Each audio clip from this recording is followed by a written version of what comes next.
Hey everyone, tonight we're drifting back to one of history's most haunting landscapes, to a quiet Roman town resting beneath the warm Mediterranean sun, where ordinary people woke expecting another familiar day, and never imagined that the mountain watching over them had different plans.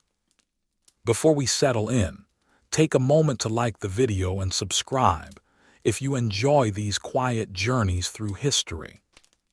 It helps the channel more than most medieval rulers ever helped their kingdoms. Now dim the lights if you can. Get comfortable. Allow your breathing to slow. Tonight, we'll wander through ancient streets paved with worn volcanic stone, peek inside elegant villas and humble workshops, listen to the distant chatter of merchants and travelers, and gradually make our way toward one of the most famous disasters in the ancient world. Most people remember Pompeii because of the eruption. Far fewer remember it because, for generations before that terrible day, it was simply home. And somewhere within that familiar town lived a man who, for reasons we may never completely understand, did not leave when thousands of others tried to escape. History has never preserved his name. Instead, it left behind something quieter, a body, a room, a final moment frozen beneath layers of volcanic ash. Whether he truly was the very last person alive in Pompeii cannot be proven with complete certainty. Archaeology rarely offers absolute certainty, however much we might wish it would. Instead, it offers careful clues, fragments of evidence, and the occasional reminder that history enjoys keeping a few secrets for itself. Still, the image remains difficult to forget. When nearly everyone else fled, one man appears to have stayed behind. And that is where our gentle journey begins. Long before disaster became its defining story, Pompeii stood beside the Bay of Naples as a prosperous Roman town. The sea glittered nearby. Vineyards stretched across fertile countryside. Olive trees clung to gentle hillsides. Fishing boats drifted across calm blue water, while merchants carried goods between neighboring ports. To Roman eyes, this was an excellent place to live. The volcanic soil surrounding Mount Vesuvius proved remarkably fertile. Farmers harvested grapes that produced respected wines. Fruit orchards flourished. Wheat and vegetables grew with impressive reliability. Nature had been extraordinarily generous. As it turned out, nature had also been quietly storing enormous destructive power beneath the same landscape. But for centuries, very few people suspected anything unusual.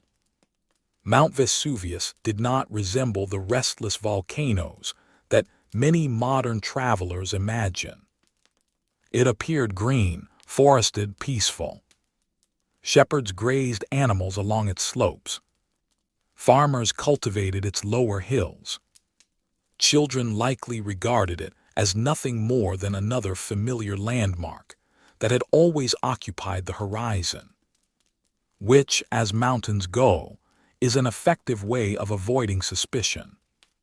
The people of Pompeii had far more immediate concerns than geological mysteries. Taxes needed paying. Bread needed baking. Wine needed selling. Families argued over inheritances. Local politicians sought popularity. Builders repaired cracked walls. Shopkeepers worried about customers. Life, in other words, continued with its comforting collection of ordinary inconveniences. Pompeii itself reflected the remarkable diversity of the Roman world. Grand villas belonging to wealthy families stood not far from modest apartments occupied by artisans and laborers. Elegant courtyards displayed marble fountains, while nearby workshops echoed with the sounds of blacksmiths, shaping iron or bakers, grinding grain into flour. Walking through the streets would have revealed a surprisingly busy place. Carts rattled over stone roads, deeply worn by generations of wheels. Street vendors called to passing customers. The scent of fresh bread mixed with fish sauce, olive oil, smoke from cooking fires, and occasionally less pleasant odors drifting from animals and open drains. Roman cities possessed many impressive engineering achievements. Perfect sanitation generally was not one of them. Even so, Pompeii represented comfort by ancient standards. Many homes featured running water supplied through aqueducts. Public baths offered places not only to wash, but also to socialize, discuss business, exchange gossip, and occasionally demonstrate that Romans could transform almost any daily activity into a communal event. Bathing was less about hurried cleanliness and more about spending time together. Visitors moved gradually between warm rooms, hot rooms, and cool pools, while conversations wandered as leisurely as the afternoon itself. Some negotiated commercial agreements. Others debated politics. Many simply relaxed. If modern coffee shops had existed, Roman bathhouses might have viewed them as charming but unnecessarily dry alternatives. Elsewhere in town stood temples dedicated to familiar Roman gods. Religious festivals punctuated the calendar. Markets filled with merchants selling imported spices, fabrics, pottery, jewelry, and household goods arriving from every corner of the empire. Pompeii was not isolated.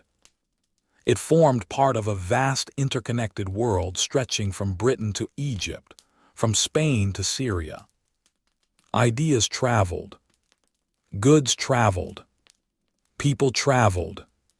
Sometimes even emperors' decisions reached Pompeii, although usually after someone had complained about them for several weeks.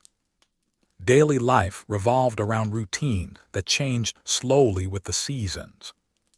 Before sunrise, bakers lit their ovens. Millstones turned as donkeys walked patient circles grinding grain.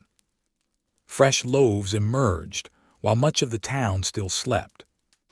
Roman bread often carried marks dividing each loaf into sections, making it easier to share among families. Some carbonized loaves recovered from Pompeii still preserve those scoring marks nearly 2,000 years later. There is something quietly moving about bread, surviving longer than the people who baked it. Nearby, taverns prepared simple meals. Wine diluted with water accompanied many breakfasts. Children learned household responsibilities early. Slaves completed countless essential tasks within wealthier homes. Craftsmen opened workshops directly facing busy streets, allowing potential customers to watch work being completed. Transparency, it seems, existed long before customer reviews. The wealthy enjoyed spacious houses, centered around open courtyards known as atriums. Rainwater collected in shallow pools beneath openings in the roof. Walls displayed colorful frescoes depicting mythology, landscapes, gardens, or scenes celebrating prosperity. Floors sometimes glittered with intricate mosaics, assembled from thousands of tiny stones. Bedrooms remained relatively modest in size. Romans often viewed them primarily as places for sleeping, rather than displaying luxury. Reception rooms, gardens, and dining spaces attracted much greater decorative attention. Dinner itself frequently became the day's principal social occasion. Guests reclined while servants presented courses of vegetables, seafood, poultry, fruit, bread, olives, cheese, and wine.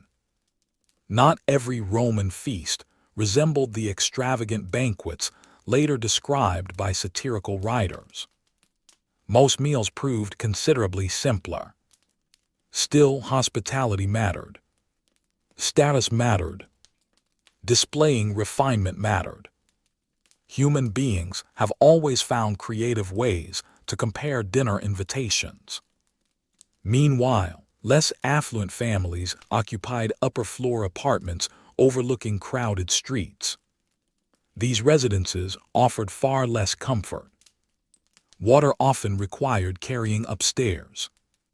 Cooking could prove dangerous because of open flames. Summer heat accumulated beneath tiled roofs. Winter dampness crept through walls.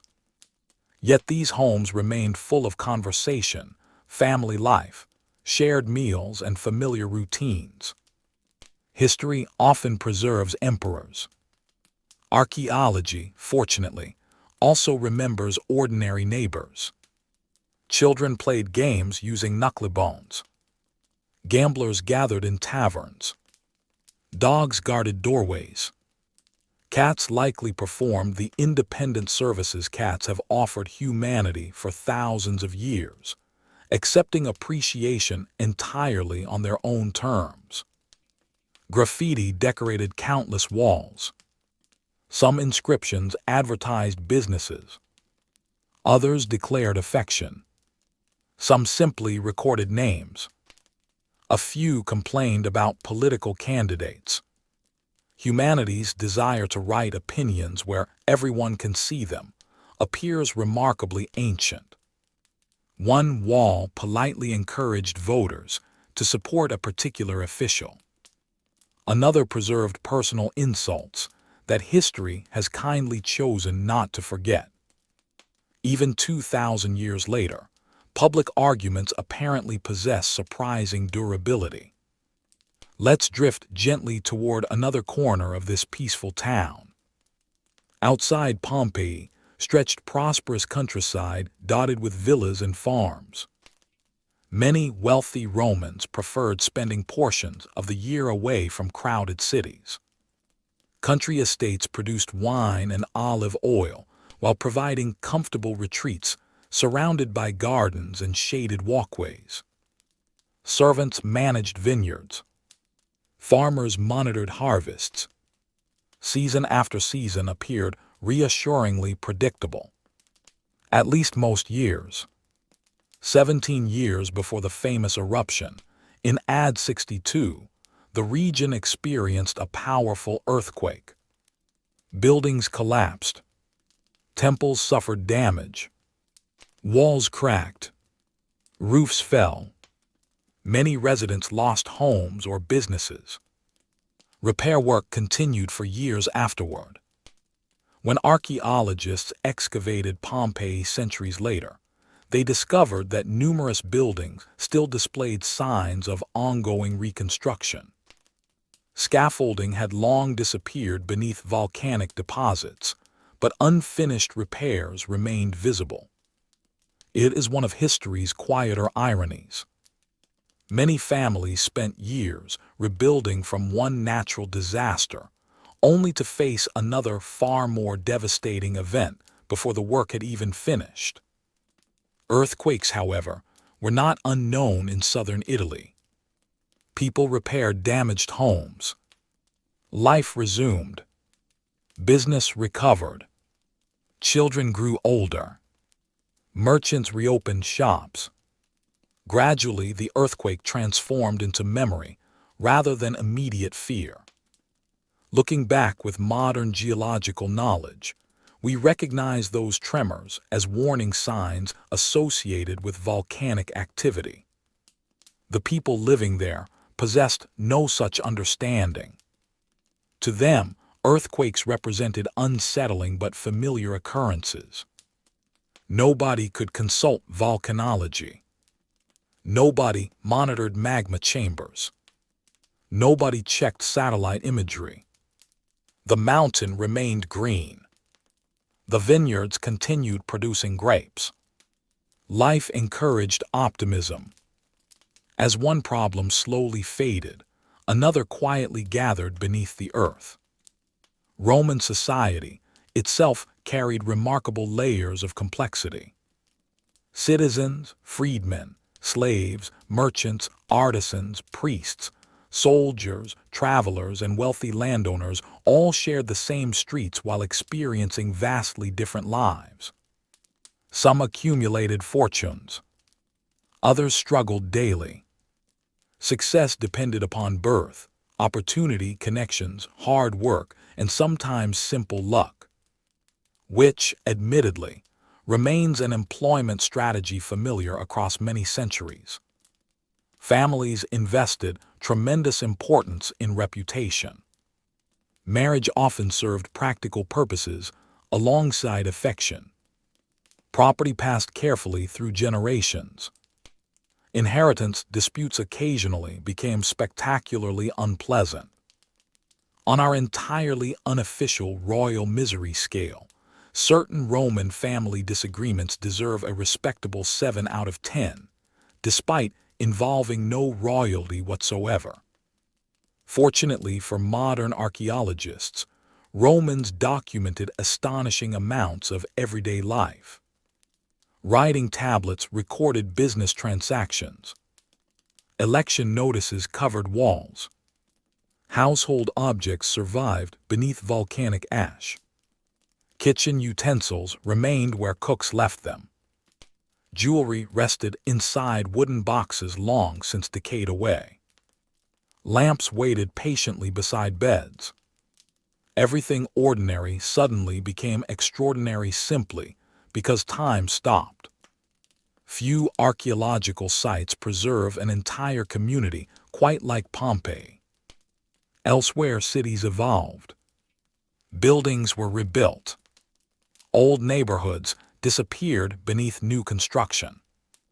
Pompeii instead became sealed beneath volcanic material, creating an accidental archive of Roman daily life, unlike almost anywhere else. The tragedy preserved what ordinary history usually loses.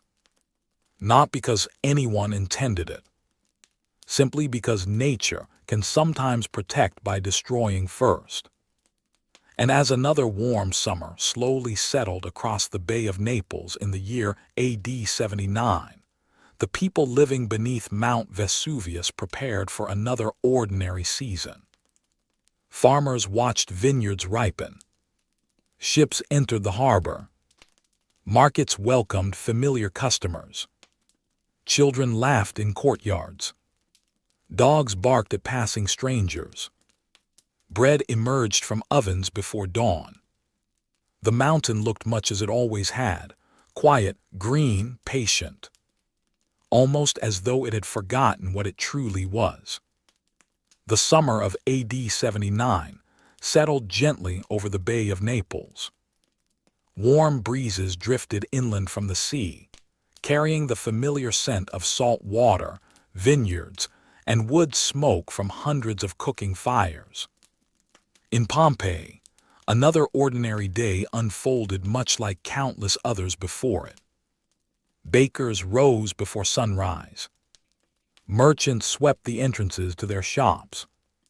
Farmers looked toward the surrounding fields, quietly judging the season's progress. No one could see several kilometers beneath their feet. Deep underground, pressure had been building for years. Modern volcanologists now understand that magma had been slowly rising beneath Mount Vesuvius. Dissolved gases collected inside the molten rock, creating enormous pressure. The mountain that appeared so peaceful on the outside was gradually becoming less stable below. The process was invisible, silent, and entirely beyond the understanding of the people living nearby. It is one of history's quieter reminders that the greatest changes often happen where no one is looking. The weeks before the eruption may not have been entirely calm.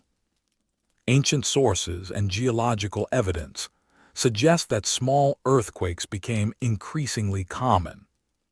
Cups rattled on shelves. Doors trembled slightly within their frames. A hanging oil lamp might sway almost imperceptibly before becoming still once again.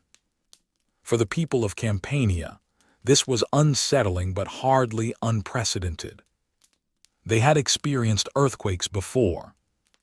Homes had been repaired. Life had continued. Naturally, many assumed it would continue doing exactly that. The Roman writer, who gives us the most detailed surviving account of the eruption, never witnessed Pompeii itself. Instead, our principal eyewitness is Pliny the Younger, who observed events from across the Bay of Naples. Decades later, he described what he had seen in 2 letters written to the historian Tacitus. Those letters remain among the most valuable eyewitness accounts in ancient history. Without them, much of what happened during those terrible hours would be left almost entirely to archaeology. Across the bay, Pliny lived with his uncle, Pliny the Elder. His uncle was one of the Roman world's most remarkable scholars. He collected information with extraordinary enthusiasm. Plants interested him. Animals interested him. Minerals interested him. Geography interested him. If something existed, there was an excellent chance Pliny wanted to study it. He might reasonably earn the affectionate nickname, the professional collector of facts. Unfortunately, curiosity sometimes places people rather close to dangerous things. But we will drift toward his story gradually. Back in Pompeii, the streets remained comfortably familiar.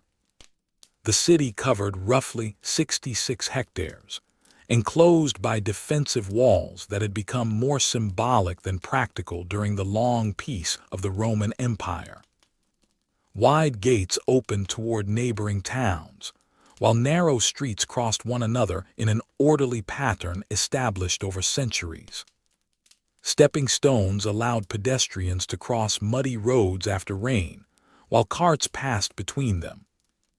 Even today, the worn grooves left by countless wagon wheels remain visible in many places. Thousands of ordinary journeys slowly carved those marks into the stone. History often celebrates dramatic moments. Road surfaces usually tell quieter stories. Many houses opened directly onto the street. Some contained workshops in front and family living quarters behind. Others welcomed customers into taverns, where wine was served alongside simple meals. Inns provided lodging for travelers arriving by land or sea.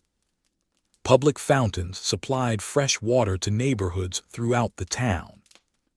One particularly common food was bread dipped in olive oil, accompanied by cheese, fruit, vegetables, or salted fish.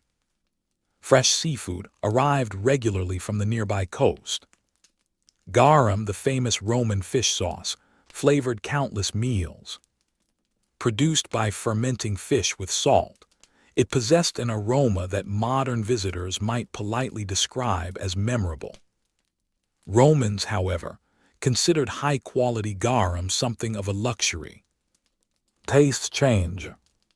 History notices. Nearby, laundries known as Phalaniki cleaned clothing, using methods that sound considerably less appealing to modern ears. Workers washed garments in mixtures that included naturally collected urine, because its ammonia helped remove grease from wool. Roman laundry workers spent long hours treading cloth beneath their feet, which is perhaps not the glamorous image usually associated with the ancient world. Still, clean clothing remained fashionable. Someone had to do the washing. The local amphitheater stood near the southeastern edge of Pompeii. Built decades earlier, it hosted gladiatorial contests and other public spectacles that drew enthusiastic crowds. In fact, one particularly violent disturbance between spectators from Pompeii and the neighboring town of Nuceria became so serious that Roman authorities temporarily banned gladiatorial games there. Even entertainment occasionally required official intervention. Crowds, it seems, have always possessed impressive organizational skills when deciding to become unruly. Yet on ordinary mornings, the amphitheater stood quiet. Its stone seating waited patiently for the next event. The temples likewise reflected the town's mixture of old traditions and Roman influence. Worshippers honored Jupiter, Apollo, Venus, and many other gods whose protection they hoped would extend over homes, families, harvests, and business ventures. Small household shrines occupied corners of many private homes. Religion accompanied daily life rather than existing apart from it. Before leaving for work, a family might quietly offer prayers or small offerings. Before a journey, someone might seek favorable signs. Before a marriage, another ceremony. The rhythm of life intertwined naturally with belief. Meanwhile, wealth displayed itself with characteristic Roman confidence. Some villas possessed beautiful peristyle gardens filled with flowering plants, carefully clipped hedges, marble statues, and decorative pools. Painted walls created the illusion of distant landscapes or elegant architecture, extending beyond the room itself. Roman artists proved remarkably skilled at convincing visitors that a wall was not entirely a wall. Many succeeded wonderfully. Others perhaps inspired polite compliments from relatives. Bedrooms remained surprisingly compact, but dining rooms often overlooked gardens where evening meals unfolded beneath warm Mediterranean skies. Imagine reclining on cushions while servants carried roasted poultry, figs, grapes, fresh bread, olives, nuts, and wine diluted with cool water. Conversation wandered from politics to business, from family news to neighborhood gossip. Outside, cicadas sang beneath the fading light. Somewhere nearby, a fountain trickled steadily into a stone basin. It is an unexpectedly peaceful picture.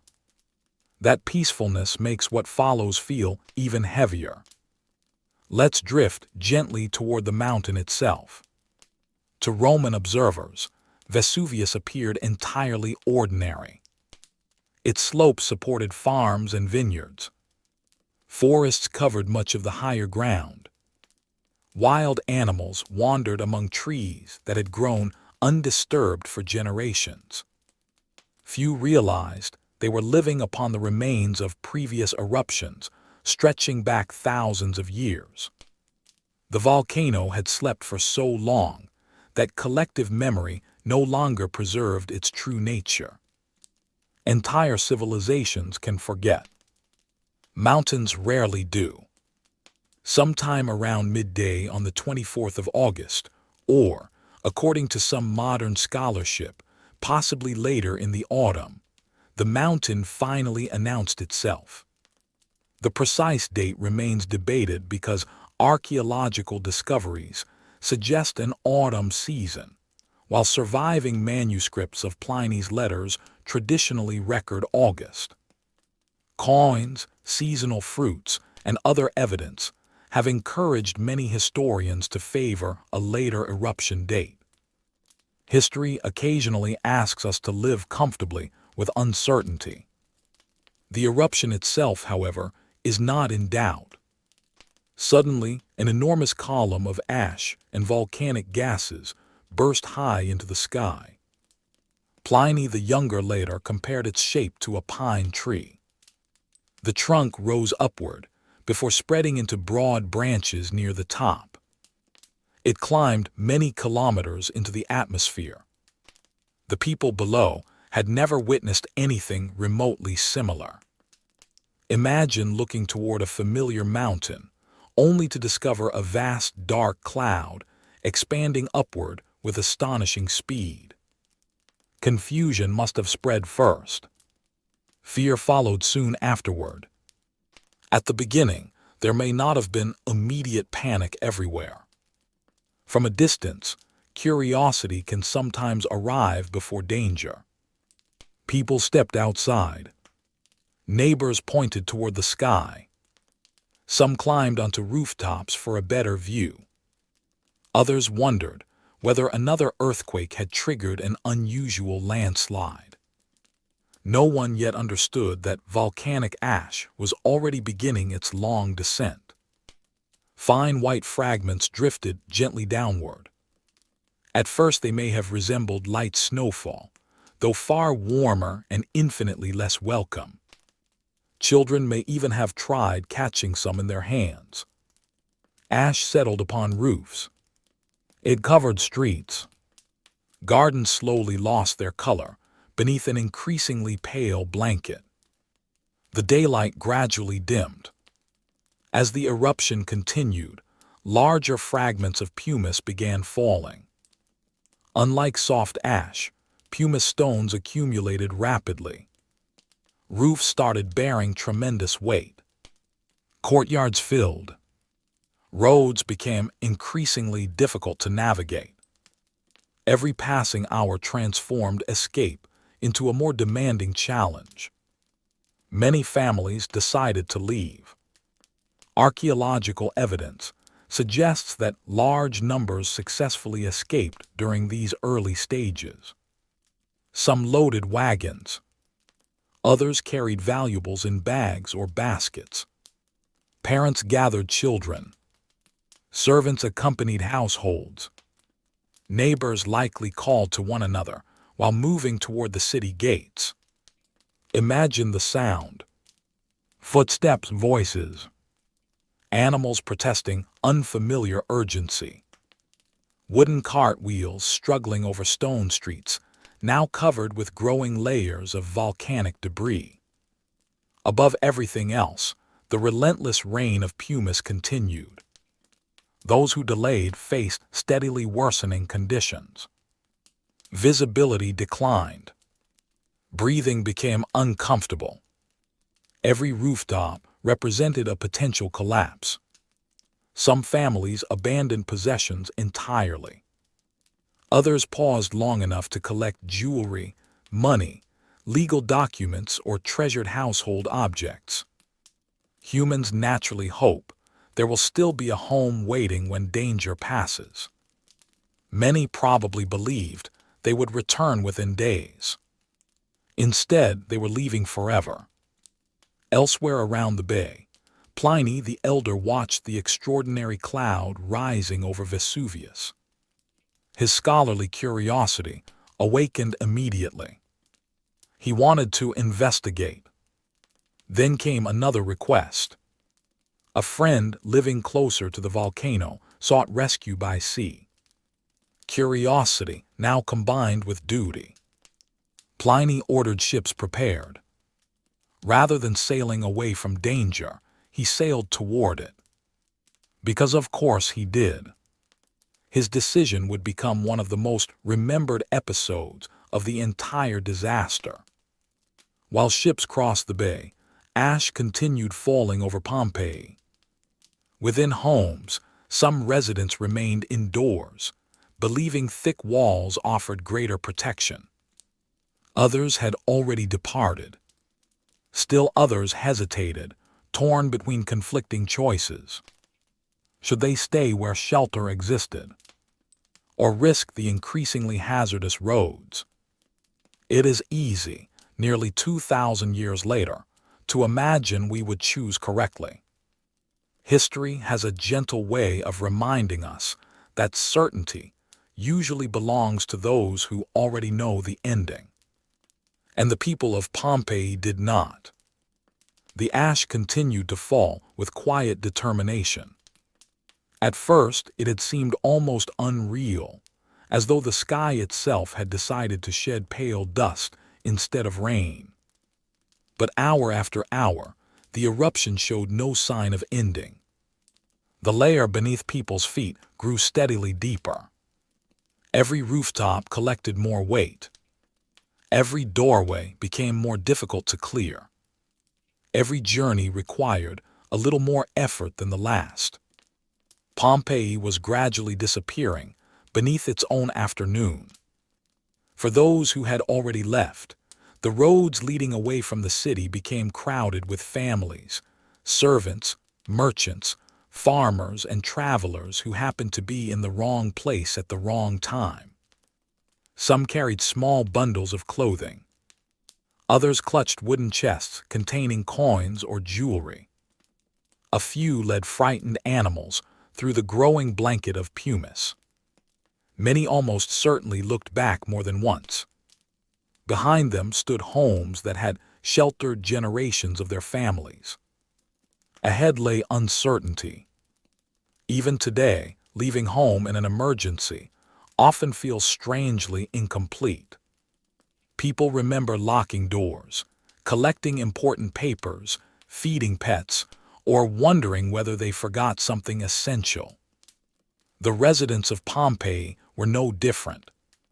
Except their emergency happened beneath a volcano that had suddenly remembered it was a volcano. Inside the city, however, not everyone left immediately. Some were elderly. Some may have been injured. Others probably believed the eruption would soon weaken, allowing them to wait safely indoors before returning to ordinary life. That assumption proved tragically understandable. No one living there had experienced an eruption of Vesuvius before. There was no local tradition explaining what to expect. No government handbook existed for volcanic evacuation. No warning sirens echoed through the streets. Nature offered no instructions, only choices, and every choice carried uncertainty. Archaeology tells us that many residents sheltered inside their homes during the first phase of the eruption. Excavations have uncovered victims in bedrooms, hallways, courtyards, staircases, workshops, and dining rooms. Some appear to have gathered belongings before trying to escape. Others remained where they believed thick masonry walls would provide protection. For a time, those walls probably did offer some shelter. The greater danger initially came not from burning lava, but from the relentless accumulation of volcanic debris. It is one of the most persistent misunderstandings surrounding Pompeii. Hollywood has trained many people to imagine rivers of glowing lava pouring dramatically through the streets. That is not what happened. Lava never reached Pompeii during the AD 79 eruption. Instead, the city was overwhelmed by falling pumice, volcanic ash, collapsing buildings, and later by devastating pyroclastic density currents, fast-moving clouds of scorching gas, ash, and volcanic material. They remain among the deadliest phenomena produced by explosive volcanoes. The Romans, naturally, had no scientific term for such things. They simply experienced them. As daylight slowly faded behind the enormous eruption column, the atmosphere grew stranger still. Ash darkened the sky until afternoon resembled twilight. Oil lamps became necessary long before sunset. People wrapped cloth around their faces in an effort to filter the dust. Breathing became increasingly uncomfortable. Eyes watered. Conversations grew shorter. Listening replaced talking. Every distant rumble from the mountain demanded attention. Imagine standing in your own neighborhood while the familiar sounds of everyday life slowly disappear. No market voices. No laughter from nearby courtyards. No cheerful greetings between neighbors. Instead, there is only the steady hiss of falling ash, the occasional crash of another roof giving way, and the low, distant roar of a mountain that refuses to become quiet again. Silence can sometimes be louder than noise. Across the Bay of Naples, Pliny the Elder and the crews under his command continued their voyage toward the disaster. By this point, volcanic debris had begun falling into the sea as well. According to Pliny the Younger, ash, pumice, and dark clouds increasingly surrounded the ships. The coastline itself became difficult to approach. Harbors that normally welcomed vessels now risked trapping them beneath accumulating volcanic material. Yet Pliny continued forward. His mission had changed. He intended not merely to observe the eruption, but also to assist those attempting to escape. Roman naval officers were accustomed to danger, though usually from storms or enemy fleets rather than exploding mountains. Nature had introduced an entirely different opponent. Eventually, Pliny reached the town of Stabiae, located south of Pompeii. There he found friends attempting to remain calm, despite the increasingly alarming conditions. One of them was Pomponianus, who had prepared ships in hopes that changing winds would eventually allow escape. For the moment, however, the sea remained too dangerous. Sometimes the safest decision is to wait. Sometimes waiting becomes the greatest risk. History rarely announces which is which. Pliny reportedly encouraged those around him to remain composed. He bathed. He ate supper. He even rested for part of the evening. Modern readers occasionally find these details surprising, but they illustrate something important. Even intelligent people often struggle to understand unprecedented disasters while they are happening. Routine offers comfort. Normal activities create the reassuring illusion that circumstances remain manageable. Meanwhile, the eruption continued growing more violent. Back in Pompeii, roofs increasingly collapsed beneath the tremendous weight of accumulated pumice. Many Roman houses featured tiled roofs supported by wooden beams. Strong though they were, they had never been designed to support several meters of volcanic stone. Some families abandoned otherwise safe interiors once structural damage became obvious. Others found exits blocked by debris. Archaeological excavations have revealed heartbreaking scenes where people appear to have attempted escape only after their homes became unstable. Time during disasters quietly changes the value of every decision. Let's drift gently toward another ordinary detail that suddenly became extraordinary. Throughout Pompeii, countless household lamps burned olive oil. As darkness deepened beneath the ash cloud, these small flames became increasingly important. Imagine dozens of families gathered around flickering lamps, while dust filtered through cracks in roofs and walls. Parents likely tried reassuring frightened children.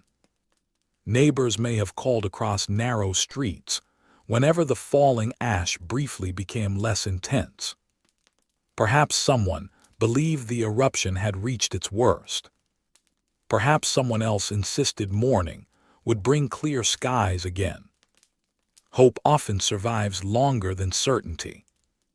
One curious archaeological discovery reminds us how unexpectedly ordinary life remained, even during catastrophe.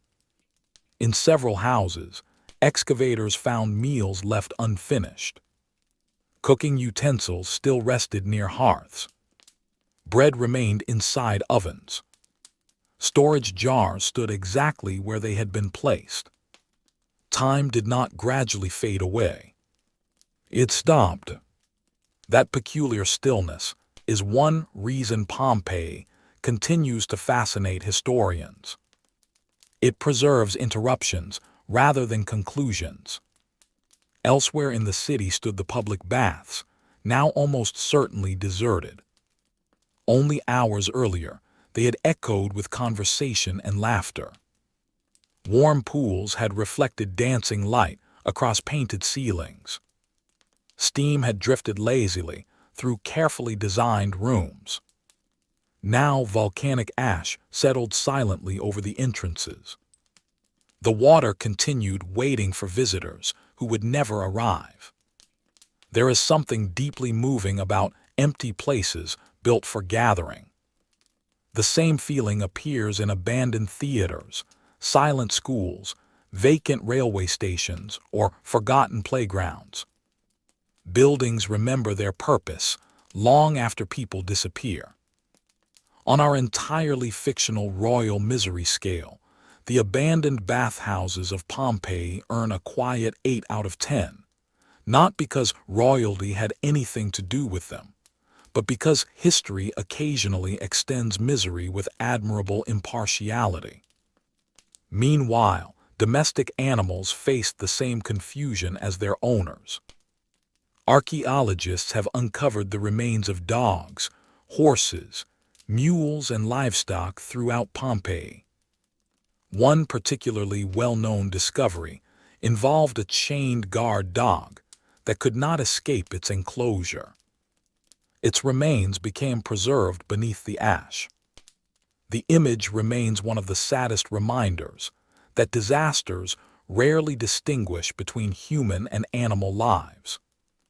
Many animals almost certainly escaped alongside fleeing residents. Others were not so fortunate. The city itself continued changing by the hour. Roads that had been busy that morning now disappeared beneath thick deposits of pumice. Doorsteps became difficult to recognize. Courtyards filled almost level with surrounding walls. Windows gradually vanished behind drifting volcanic debris. The familiar landscape dissolved into unfamiliar shapes. Imagine trying to navigate streets you have known since childhood, only to discover every landmark slowly losing its outline beneath gray stone. Orientation itself becomes exhausting. Somewhere amid this confusion, there remained individuals who still had not left. Archaeologists cannot always determine why. Perhaps they searched for missing relatives. Perhaps they cared for elderly family members unable to travel quickly.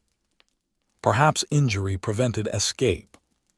Perhaps fear itself became paralyzing. Human responses to disaster have always varied enormously. One person's immediate action becomes another person's careful hesitation. Neither knows the future. This uncertainty brings us gently toward the individual whose story inspired tonight's journey. Among the many victims uncovered during centuries of excavation was a man found inside a building, apparently having remained while so many others attempted to flee. Popular accounts sometimes describe him as the last man left in Pompeii.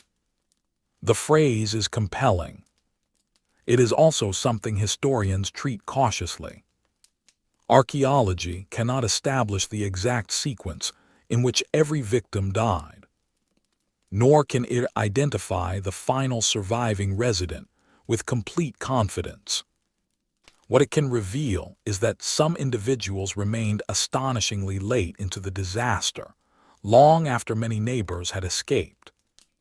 The man whose remains inspired this enduring image appears to have stayed until the city had become almost completely engulfed. Why he remained is a question that continues inviting careful speculation rather than certainty. Perhaps necessity held him there. Perhaps loyalty. Perhaps illness. Perhaps simple disbelief that events had become irreversible. History leaves us clues, not always explanations. And while darkness settled ever more heavily over Pompeii, the mountain had not yet delivered its most destructive blow. The longest night many of its residents would ever know had only just begun. Night arrived over Pompeii without the comfort that night usually brings.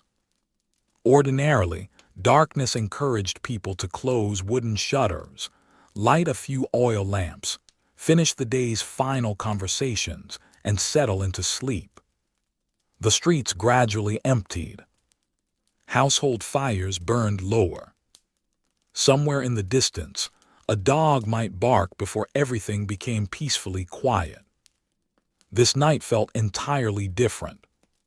The darkness came not only because the sun had set, but because an immense column of volcanic ash had already hidden much of the sky. Even where daylight should have lingered, a heavy gloom covered the landscape. Lamps flickered inside homes, though their small circles of light seemed unusually fragile against the endless gray drifting through the air. According to Pliny the Younger, the darkness during the eruption became so complete that it resembled a closed room with every lamp extinguished. It was not merely an ordinary night. It was a darkness filled with falling ash, distant thunder from the volcano, and the constant uncertainty of what the next few moments might bring. The sounds themselves must have been unsettling. The eruption produced continuous roaring, as gases escaped from deep within the mountain. Earthquakes accompanied the activity. Buildings creaked under increasing weight. Roof tiles shifted. Somewhere nearby, another wall collapsed with a sharp crack, before disappearing once again beneath the endless hiss of falling pumice. Imagine trying to sleep through such a night. Very few probably did. Instead, families waited. Some prayed. Some packed belongings they had not yet decided whether to abandon. Others stood in courtyards looking toward a sky they could barely see. History sometimes feels distant until we remember that these people experienced uncertainty exactly as we do today. They did not know whether the danger would end before morning. They did not know whether loved ones who had already departed had reached safety. They did not know whether remaining inside represented wisdom or fatal hesitation. All they possessed was the present moment. Meanwhile, the city itself continued disappearing. By now, volcanic deposits measured well over a meter deep in many areas.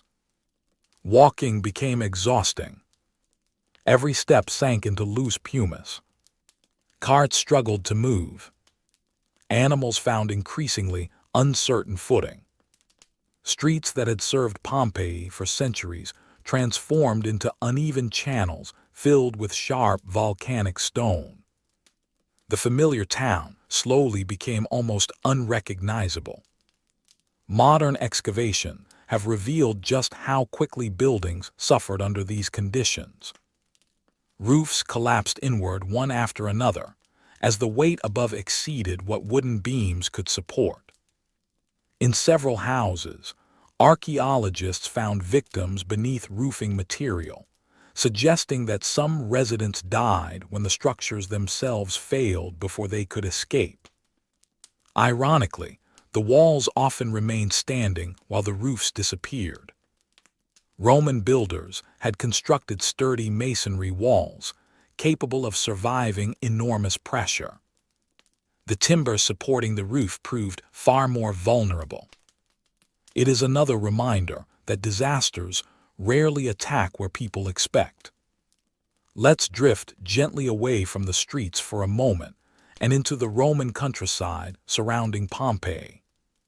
Farmhouses dotted the fertile land beneath Mount Vesuvius. Vineyards stretched across gentle slopes.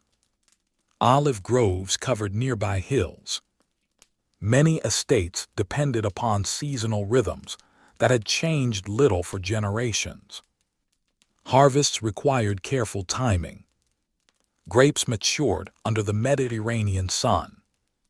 Workers pruned vines throughout the year. Wine traveled across the Roman world in clay amphorae, bearing the names of producers and merchants. Some Pompeian wines reached distant provinces hundreds of kilometers away. The economy surrounding the mountain was remarkably successful, which makes the irony particularly painful. The same volcanic soil that nourished such abundant agriculture existed because of countless ancient eruptions. Every prosperous vineyard quietly owed its fertility to disasters that had occurred long before anyone living there had been born. Nature had spent centuries giving. Now, for a brief moment, it began taking back. Elsewhere around the Bay of Naples, many communities faced similar danger. The eruption affected far more than Pompeii alone. Nearby Herculaneum, Stabiae, Oplontes, Boscorial, and surrounding settlements all experienced devastating consequences, though not always in exactly the same way. Each community encountered different stages of the eruption according to geography, wind direction, and distance from the volcano. Some received greater accumulations of ash. Others suffered more directly from pyroclastic density currents. Every town carried its own story. Together they formed one of antiquity's greatest natural disasters. Across the bay, Pliny the Elder remained at Stabiae. The conditions there continued deteriorating. Ash accumulated around buildings. Earthquakes shook the ground repeatedly. According to Pliny the Younger, his uncle attempted to reassure those nearby, encouraging calm while observing the unfolding catastrophe. He reportedly rested briefly, despite the continuing danger. Whether this reflected remarkable composure or simple exhaustion is impossible to know. Perhaps a little of both. Eventually, the situation became impossible to ignore.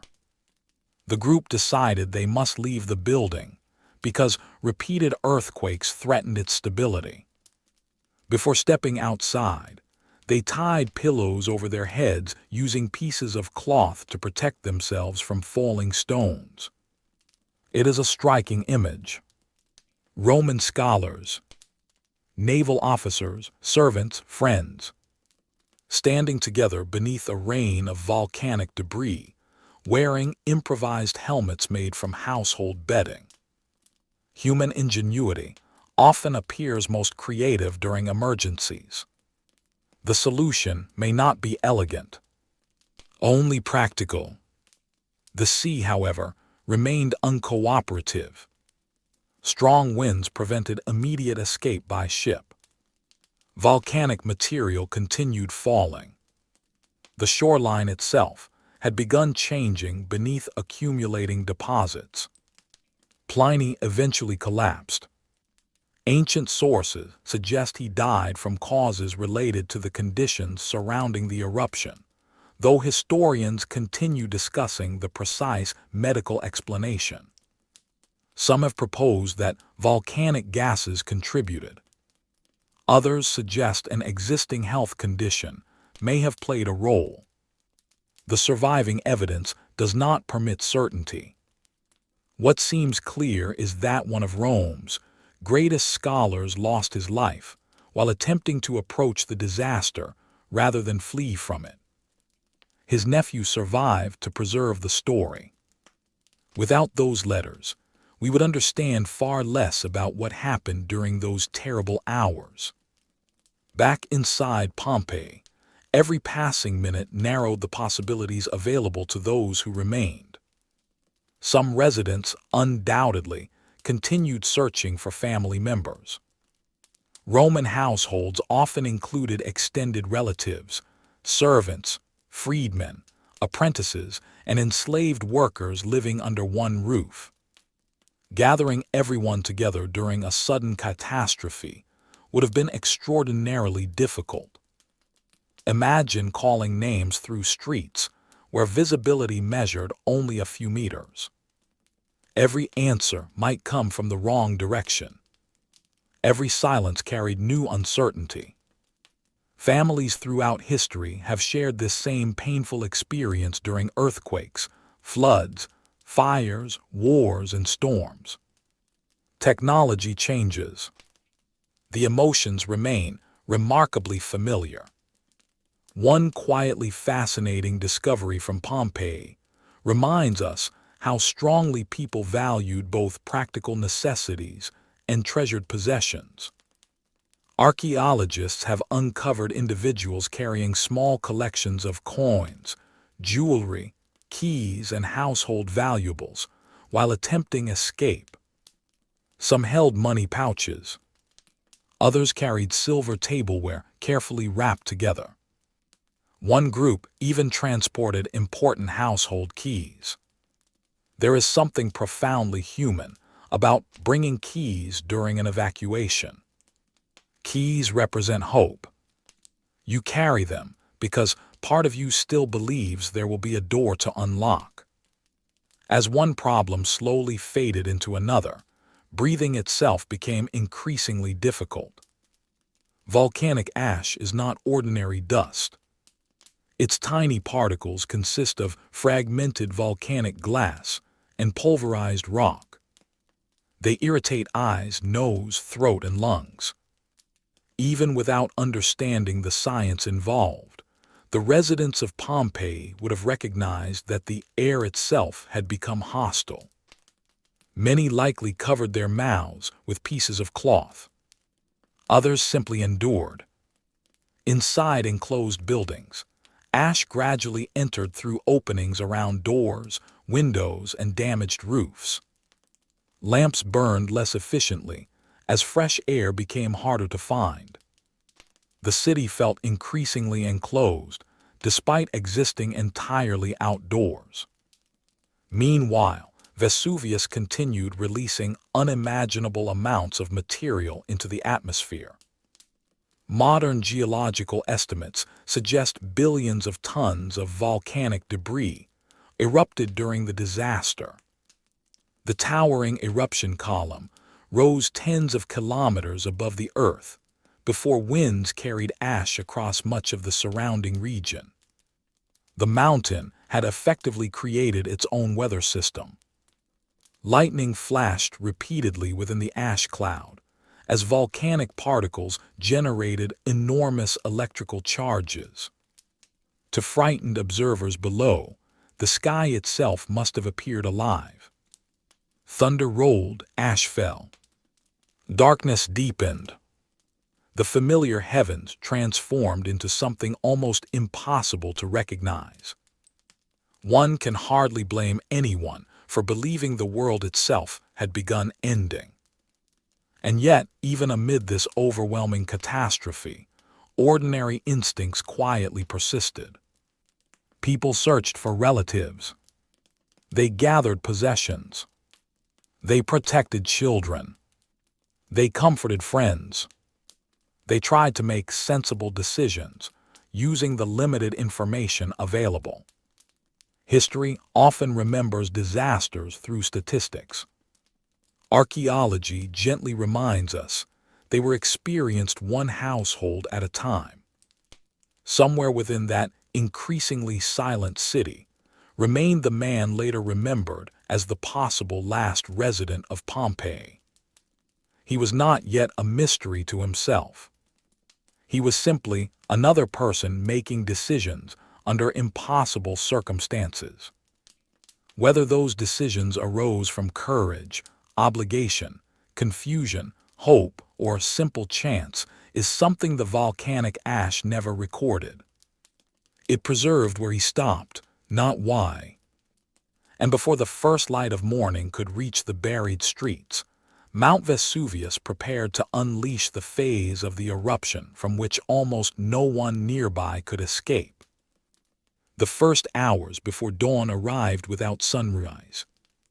Somewhere beyond the immense curtain of ash, the sun continued its familiar journey toward the horizon.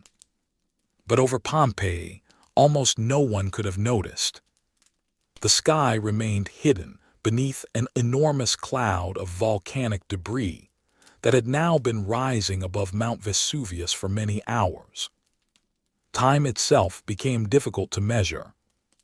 Without daylight, ordinary routines disappeared. No one knew whether it was midnight, early morning, or something in between unless they carefully counted the passing hours themselves. Inside homes, oil lamps flickered weakly. Outside, the streets had nearly vanished beneath several meters of pumice and ash. Every doorway had become a struggle. Every step required determination. For many people who remained inside the city, escape was becoming physically impossible. The eruption had entered a new stage.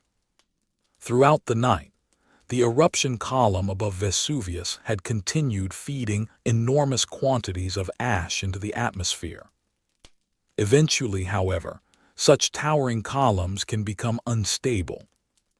When they collapse under their own weight, they generate one of nature's fastest and most destructive phenomena.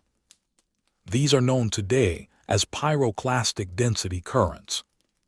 The name sounds technical and almost harmless. The reality is anything but. They are fast-moving avalanches of intensely hot volcanic gas, ash, pumice, and fragmented rock that race outward from an erupting volcano. They can travel at extraordinary speeds and overwhelm everything in their path. Unlike flowing lava, they offer almost no opportunity for escape once they arrive. For centuries, people imagined that Pompeii had been buried slowly by ash alone. Modern archaeology and volcanology have revealed a more complex story. Many victims who survived the long night of falling pumice were overtaken later by these devastating currents. They reached Pompeii during the morning hours, after the eruption had already continued for many hours. The city had endured one disaster. Another now approached. Meanwhile, closer to the volcano, the town of Herculaneum had already experienced unimaginable destruction. Unlike Pompeii, which initially received enormous amounts of falling pumice because of the prevailing winds, Herculaneum was struck much earlier by powerful pyroclastic density currents. The intense heat and force proved catastrophic. Centuries later, archaeologists excavating ancient boathouses near the shoreline discovered the remains of hundreds of people who had gathered there hoping to escape by sea. For many years, historians believed Herculaneum's residents had largely escaped. Those discoveries revealed a far sadder reality. Families had waited patiently beside their boats. Rescue never came. History occasionally changes because archaeologists remove one more layer of earth. Back in Pompeii, the situation remained desperate. Roofs continued collapsing. Some streets had become impassable. Large accumulations of pumice reached second-story windows in certain areas. Residents trapped inside upper floors faced impossible choices. Descending became dangerous. Remaining where they were became increasingly dangerous as well. There are moments in history where every available option carries terrible risk. This was one of them. Imagine standing inside your own home while the outside world slowly rises higher than your windows. Every hour, another layer. Every hour, another burden pressing against walls and doors. It would feel less like a storm and more like the landscape itself quietly swallowing the city. One remarkable feature of Pompeii is that archaeology allows us to reconstruct many of these final movements with surprising care. The volcanic deposits preserve the positions of people, furniture, household objects, and even abandoned tools. Wooden items often decayed over the centuries, leaving empty spaces within the hardened ash. During the 19th century, the archaeologist Giuseppe Fiorelli developed a technique of carefully filling these cavities with plaster. The resulting casts revealed haunting impressions of human bodies, exactly as the ash had preserved them. It is important to understand what these casts represent. They are not the bodies themselves. The bodies gradually decomposed underground, leaving hollow spaces in the hardened volcanic material. By filling those spaces with plaster, archaeologists captured the final outlines left behind. The results remain among the most recognizable archaeological discoveries ever made. Some figures appear curled protectively. Others lie face down. Several still seem to clutch personal belongings. A child rests beside adults. A dog twists desperately against its chain. A family remains together. These silent forms possess extraordinary emotional power precisely because they contain no drama. There are no heroic poses, no speeches, no final declarations. Only ordinary people caught in extraordinary circumstances. Let's drift gently toward another curious detail preserved beneath the ash. Pompeii is often described as a city frozen in time. That phrase is poetic, but not entirely accurate. Time did not truly freeze. Rather, it stopped for the people living there while continuing for everything else. Roots slowly grew through buried buildings. Rainwater filtered underground. Wood decayed. Organic materials disappeared. Centuries passed. Entire civilizations rose and fell above the hidden city without realizing what rested beneath their feet. Farmers plowed fields over buried villas. Medieval travelers crossed the landscape unaware that Roman streets lay several meters below. The memory of Pompeii itself gradually faded. Its exact location was eventually forgotten. There is something astonishing about that. One of the Roman world's busiest towns disappeared so completely that later generations no longer knew precisely where it had stood. History sometimes hides its greatest stories in remarkably ordinary places. As the morning advanced, the first major pyroclastic density currents reached Pompeii. Unlike the slow accumulation of ash during the previous hours, these currents arrived with overwhelming speed. Archaeological evidence suggests that several waves affected the city. Some were less destructive than others. The later ones proved especially devastating. The currents carried superheated gases and enormous quantities of volcanic material that surged through streets, houses, courtyards, and public buildings. Doors offered little protection.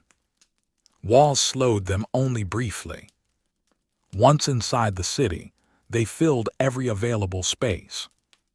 For anyone still alive within Pompeii at this stage, survival became extraordinarily unlikely. This brings us once again to the unnamed man, whose remains inspired the title of tonight's journey. Popular articles often call him the last man left in Pompeii. The image is compelling because it speaks to something deeply human. Why would anyone remain? The honest answer is that we do not know. Archaeology is wonderfully powerful. It is also wonderfully humble. It can tell us where someone was found. It can often estimate age, sometimes health, occasionally occupation, rarely motivation. The man discovered inside a building near one of Pompeii's streets appears to have remained until very late in the disaster. Earlier interpretations suggested he may have been struck by a massive stone while attempting to flee. Later excavations complicated that explanation by revealing that the stone likely belonged to a collapsed wall rather than being hurled directly by the eruption. The story became less dramatic. It also became more accurate, which historians generally consider a worthwhile exchange. He may have died during one of the final pyroclastic surges that overwhelmed the city. Whether he had attempted escape moments earlier or had deliberately remained inside cannot be determined. The evidence simply does not reach that level of detail. And perhaps that uncertainty is part of what makes his story so enduring. Every generation imagines its own explanation. Some picture loyalty to family. Others imagine stubbornness. Others suggest age or illness. Still others believe he simply ran out of time. Any of these possibilities could be true. None can currently be proven. History, rather politely, declines to answer. Across the buried city, countless similar mysteries remain. Who was the baker whose oven still contained carbonized loaves? Who painted the final election notice before the eruption? Who wrote the playful graffiti still visible on ancient walls? Who fed the household dog that guarded its doorway until the disaster overtook it? Archaeology preserves traces of their lives, but rarely their names. In that sense, Pompeii represents not only one tragedy, but thousands of individual stories interrupted at different moments. Some joyful, some ordinary, some difficult, some hopeful. Together they create a portrait of Roman life, unlike anywhere else in the ancient world. It is easy to remember Pompeii only because of how it ended.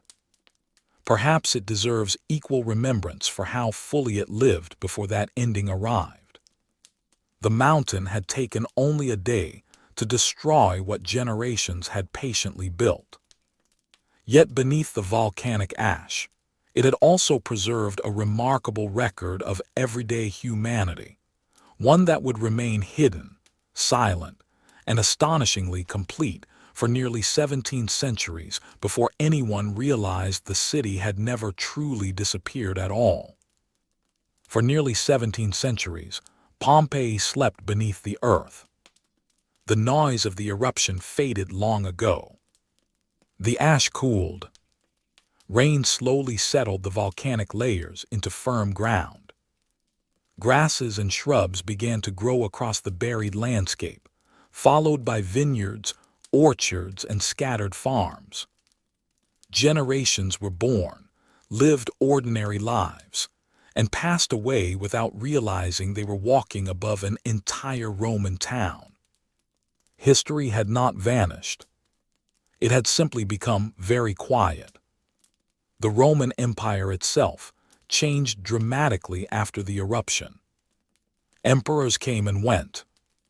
Frontiers expanded and contracted. New roads crossed Italy. Christianity gradually spread throughout the empire. Eventually, the Western Roman Empire came to an end in the 5th century, and medieval kingdoms emerged across Europe. Pompeii remained hidden through all of it. Imagine how many languages were spoken above the buried city, while its streets remained exactly where they had been left. Latin slowly evolved into Italian and other Romance languages. Kings replaced governors. Castles appeared on distant hills. Merchants traveled new trade routes. Wars reshaped kingdoms.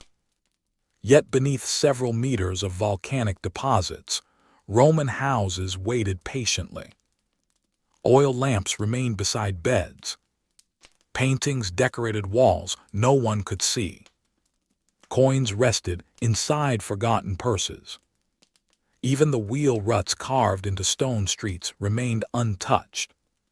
The city had become an accidental time capsule. That phrase is often used rather casually today. In Pompeii's case, it is remarkably appropriate. Most ancient cities continued evolving over centuries. Old neighborhoods were demolished. New buildings replaced older ones. Temples became churches. Streets shifted. Fires destroyed districts that were rebuilt in different styles. Pompeii experienced almost none of those changes. Instead, one terrible day sealed an entire community beneath volcanic material before later generations could reshape it. The result is one of archaeology's greatest gifts. We do not merely study Roman buildings in Pompeii. We walk through Roman neighborhoods. Let's drift gently toward the rediscovery of the city. The first accidental discoveries occurred during the 16th century, while engineers were digging canals through the region. They encountered ancient walls, inscriptions, and architectural remains. Although these findings attracted curiosity, no systematic excavation followed. The buried city continued sleeping. It would take nearly 2 more centuries before serious exploration began. During the 18th century, interest in the ancient world grew rapidly across Europe. Kings collected Roman sculptures. Scholars translated classical texts. Artists traveled to Italy seeking inspiration.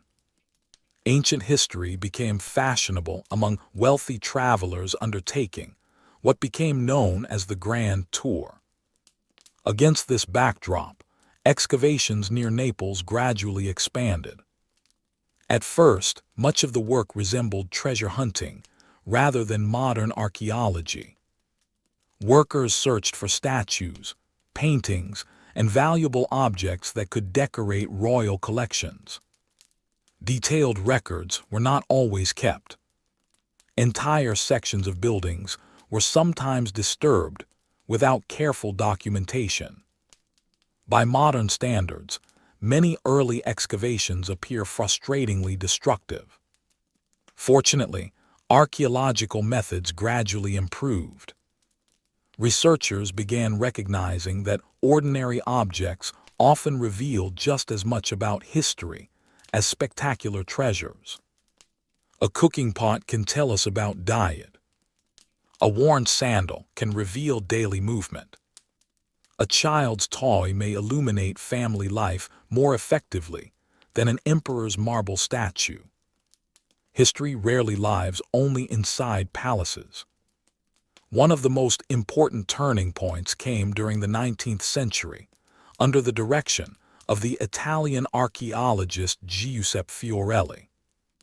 Rather than focusing solely on impressive artifacts, Fiorelli organized Pompeii systematically into regions and blocks, many of which archaeologists still use today.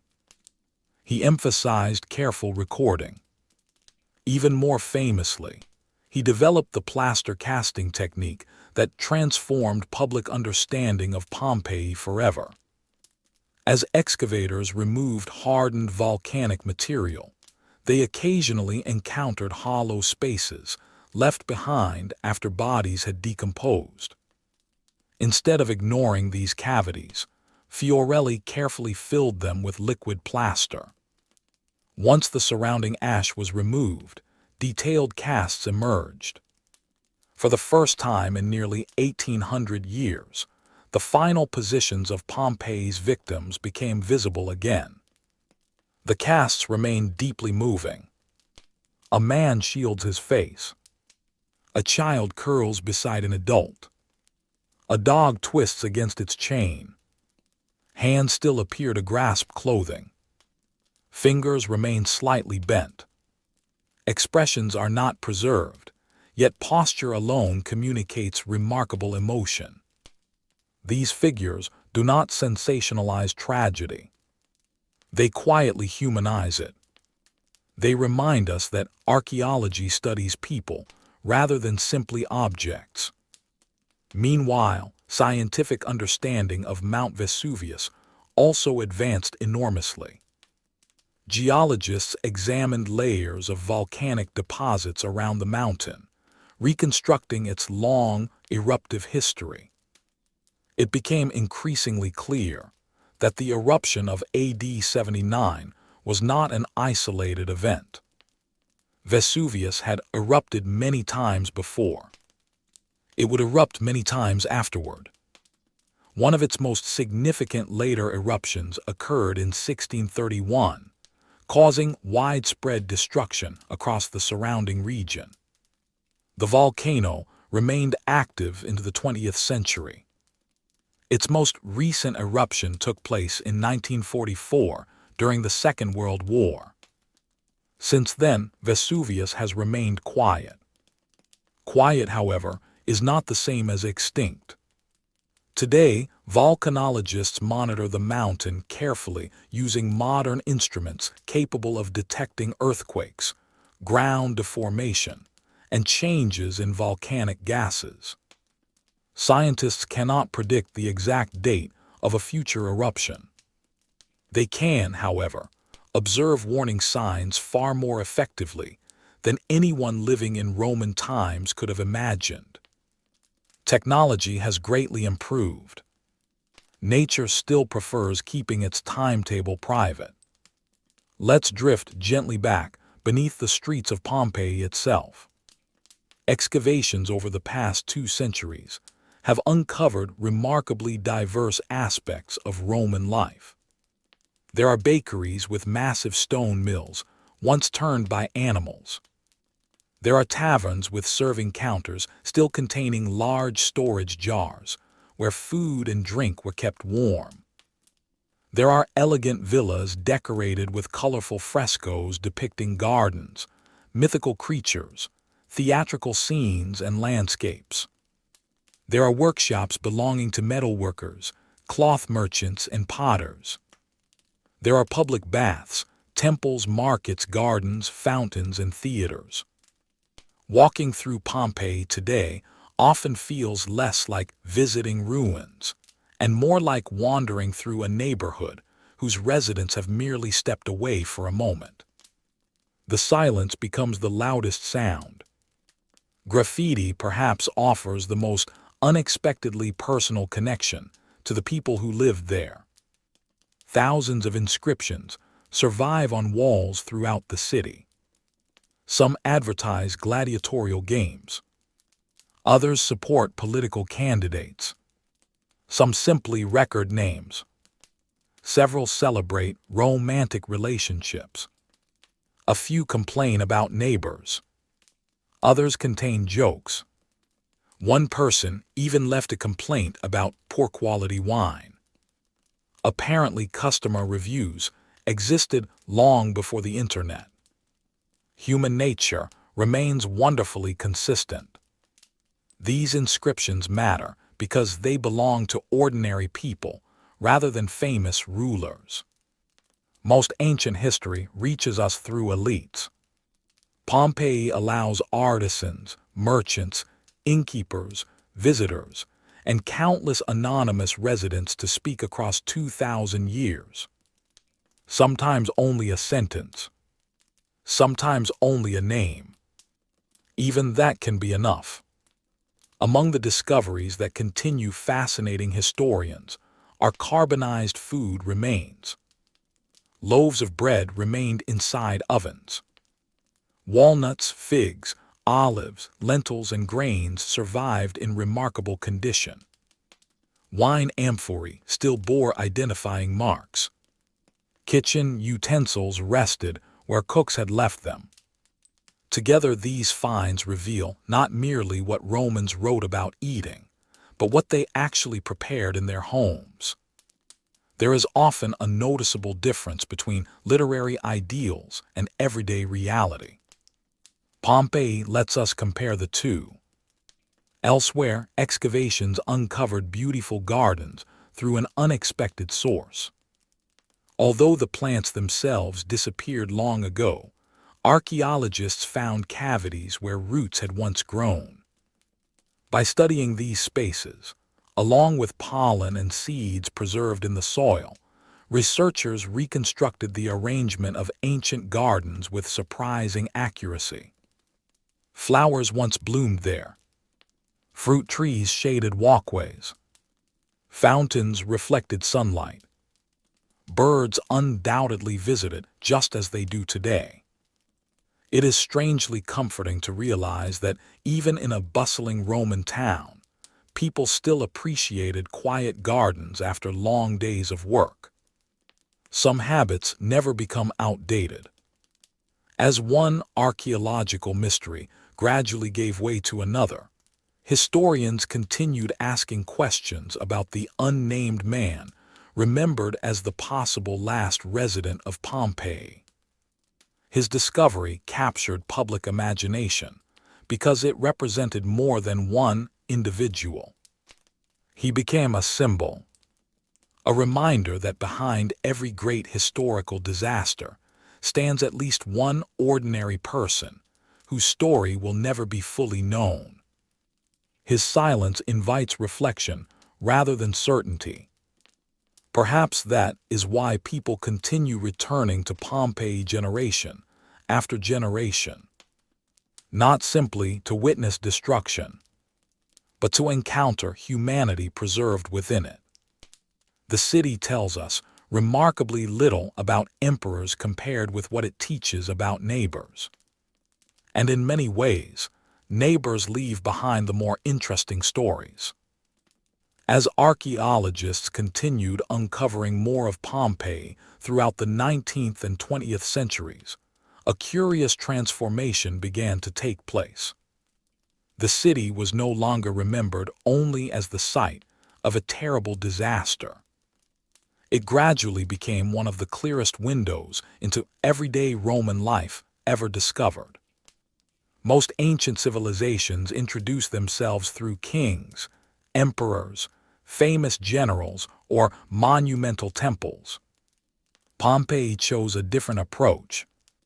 It introduced itself through kitchens, through bakeries, through gardens, through children's toys, through graffiti scribbled onto plaster walls by people who almost certainly never imagined anyone would read their words 2,000 years later.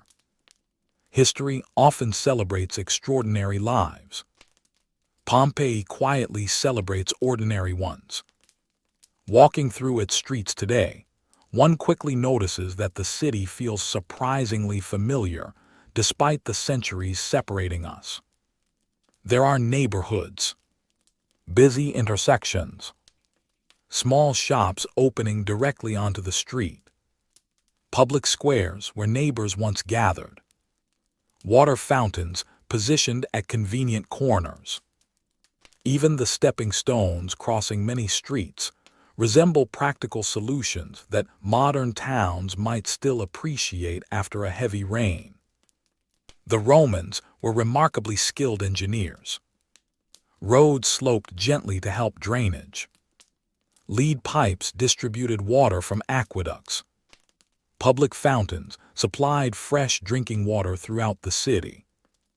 Not every household enjoyed private plumbing, but access to clean water was considerably better than many people imagine when thinking about the ancient world. Of course, the Romans also used lead extensively in their plumbing, which, with the benefit of modern science, seems slightly less than ideal. History occasionally reminds us that impressive engineering and questionable material choices can coexist quite comfortably. One particularly fascinating area of Pompeii is the Forum, the civic heart of the city. Here, merchants negotiated business agreements. Officials conducted public affairs. Religious ceremonies took place. Citizens discussed politics beneath elegant colonnades. Important announcements were made where everyone could hear them. Imagine visiting the Forum on an ordinary market day before the eruption. The square would have echoed with dozens of conversations happening at once. Farmers arriving with fresh produce, merchants unloading imported goods, children weaving between adults, travelers asking for directions, temple priests preparing ceremonies. The scent of bread, olives, fresh herbs, leather, and livestock, blending into one unmistakably Roman atmosphere. It would have felt alive. That word appears repeatedly when discussing Pompeii because it matters. The city was not preserved as a museum. It became a museum only centuries later. Originally, it was simply a place where people hurried to work, worried about bills, celebrated weddings, argued with relatives, raised children, and occasionally forgot where they had left something important. Managing daily life in Pompeii probably felt no less complicated than remembering every password you've ever forgotten. Human beings have always excelled at creating practical inconveniences for themselves. Let's drift gently toward another remarkable discovery. Among the buildings excavated in Pompeii is the House of the Faun, one of the largest and most luxurious private residences in the city.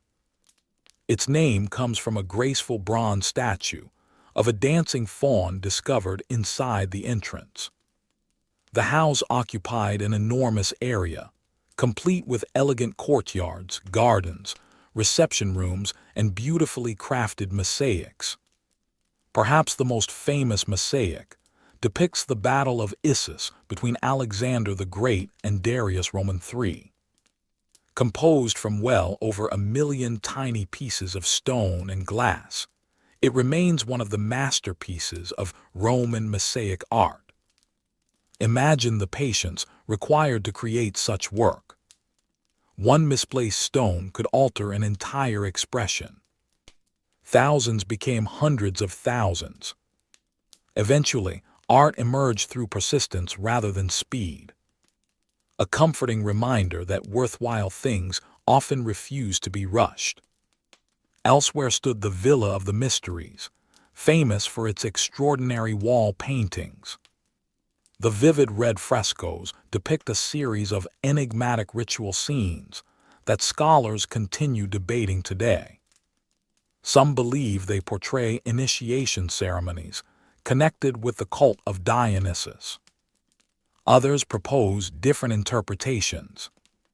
The paintings remain among Pompeii's greatest artistic treasures precisely because they preserve a degree of mystery. Not every historical question receives a final answer. Sometimes uncertainty survives alongside beauty. Meanwhile, ordinary homes reveal equally valuable information.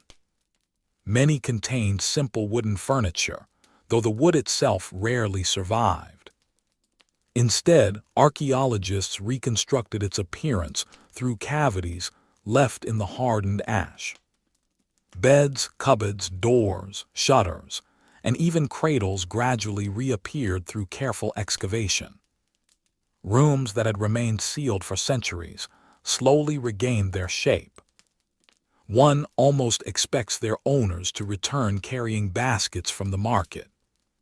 That feeling never entirely disappears while walking through Pompeii. The city seems paused rather than abandoned. One unexpectedly touching discovery involved household pets. Dogs appear frequently in Roman art, mosaics, and written sources. Several canine remains have also been found in Pompeii. One famous mosaic placed near the entrance of a home bears the warning cave canem, beware of the dog. Visitors have smiled at that message for nearly 2,000 years. Some things never lose their usefulness. Even ancient homeowners appreciated clear security notices. Cats, although less commonly depicted than dogs, almost certainly wandered the city as well, helping control rodents around homes warehouses, and granaries. As always, they likely performed these services while pretending they had invented the entire arrangement. Some traditions apparently transcend every civilization. Pompeii also preserves evidence of education. Writing tablets, ink pots, and styluses reveal that literacy reached a broad portion of urban society, though naturally not everyone could read or write. Children from wealthier families often studied literature, rhetoric, mathematics, and Greek. Others learned practical trades through apprenticeships. A baker's son might become a baker. A metalworker trained the next generation inside the same workshop. Knowledge passed from one pair of hands to another. Learning rarely happened only inside formal classrooms. Life itself served as a teacher. On our entirely fictional royal misery scale, Roman schoolchildren memorizing difficult passages probably deserve only a modest 3 out of 10. Compared with erupting volcanoes, homework remains surprisingly manageable. As archaeological methods improved during the 20th century, researchers increasingly focused on preserving rather than simply uncovering Pompeii. Excavation itself presents a curious paradox. The moment a buried object is exposed, it also becomes vulnerable. Sunlight, rain, wind, plants, tourism, and pollution all begin affecting materials that had remained remarkably stable underground. Conservation therefore became just as important as excavation. Sometimes leaving an area buried proves wiser than uncovering it immediately. Future generations may possess better techniques than those available today. Patience, once again, becomes part of archaeology. Scientific advances have transformed our understanding of Pompeii in remarkable ways. Laser scanning now creates detailed three-dimensional models of buildings. Ground-penetrating radar helps identify buried structures before excavation begins. Chemical analysis reveals pigments used by Roman painters. Microscopic examination of food residues identifies ancient ingredients. DNA studies occasionally contribute information about human remains. Even volcanic ash itself continues teaching researchers about the eruption. History and science have become quiet partners. Each answers questions the other cannot. Perhaps one of the most moving aspects of Pompeii is that every new discovery tends to reveal another ordinary moment interrupted. A carpenter left tools beside unfinished work. A merchant stored goods awaiting customers. Fresh fruit remained inside containers. A physician kept surgical instruments carefully arranged. Someone had recently swept a courtyard. Someone else had decorated a garden wall. Life had not slowed before the eruption. It had continued exactly as usual until it suddenly could not. That observation brings us gently back to the unnamed man, whose story has lingered throughout tonight's journey. Popular imagination often prefers heroes or villains. The possible last man in Pompeii fits neither category. He may simply have been an ordinary resident overtaken by extraordinary events. There is dignity in that. Not every life changes history through grand decisions. Some change history simply because evidence of their final moments survives. His discovery encourages us to think less about death and more about life. Who greeted him each morning? What work occupied his days? Which streets did he know by heart? Did he enjoy the sea breeze drifting in from the bay? Did neighbors recognize him by name? Those questions remain unanswered. Yet asking them reminds us that archaeology studies individuals rather than abstractions. Every skeleton belonged to someone who once expected tomorrow to arrive. For almost everyone in Pompeii, tomorrow never came. For the rest of the world, however, their city would eventually become one of the greatest classrooms history has ever preserved. Centuries after Pompeii vanished beneath volcanic ash, people returned not as residents, but as visitors. They arrived carrying notebooks instead of market baskets. They brought measuring tapes instead of farming tools. Artists unfolded sketchbooks in quiet courtyards, where Roman families had once shared evening meals. Historians paused beside faded wall paintings, trying to imagine the conversations that had once echoed through those rooms. Archaeologists brushed away thin layers of soil one careful stroke at a time, fully aware that every few centimeters might reveal something unseen for nearly 2,000 years. Pompeii had become one of history's longest unopened letters. Each excavation slowly unfolded another page. Unlike many archaeological sites, where only foundations remain, Pompeii preserved astonishing details of everyday architecture. Front doors still opened onto narrow streets. Balconies projected over sidewalks. Stone counters remained inside taverns. Even public drinking fountains continued standing where they had served generations of thirsty residents. One quickly realizes that Roman cities were not distant, mythical places. They were neighborhoods. People hurried because they were running late. Merchants worried about profits. Parents reminded children to behave. Workers complained about difficult jobs. Someone probably insisted that tomorrow would be less busy. Tomorrow had other plans. Let's drift gently into one of Pompeii's bakeries. The scent would have reached the street long before sunrise. Large stone mills stood near the entrance, each turned by donkeys or mules walking patient circles throughout the morning. Grain gradually became flour before being kneaded into dough inside warm workrooms, where ovens radiated constant heat. Many bakeries baked dozens, perhaps hundreds, of loaves each day. Bread represented one of the foundations of Roman daily life. Carbonized loaves discovered during excavation still display the rope marks and scoring lines made before baking. Some were apparently ready for customers only hours before the eruption began. It is difficult not to pause when looking at them. The bread appears almost familiar. The hands that prepared it are forever unknown. History often preserves the product more successfully than the producer. Nearby stood taverns, known today as thermopolia. These establishments served hot food and drink to customers who either lacked kitchens or preferred eating away from home.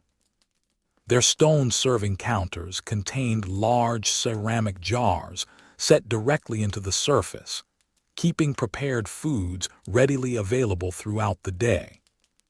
Recent excavations have even identified traces of ingredients preserved inside some containers, including duck, pork, fish, goat, and snails.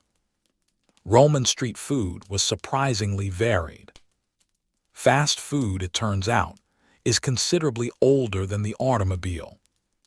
Only the delivery times were slightly longer. Elsewhere, elegant dining rooms reflected a very different side of Roman society. Wealthier households hosted evening banquets, where guests reclined on couches arranged around low tables.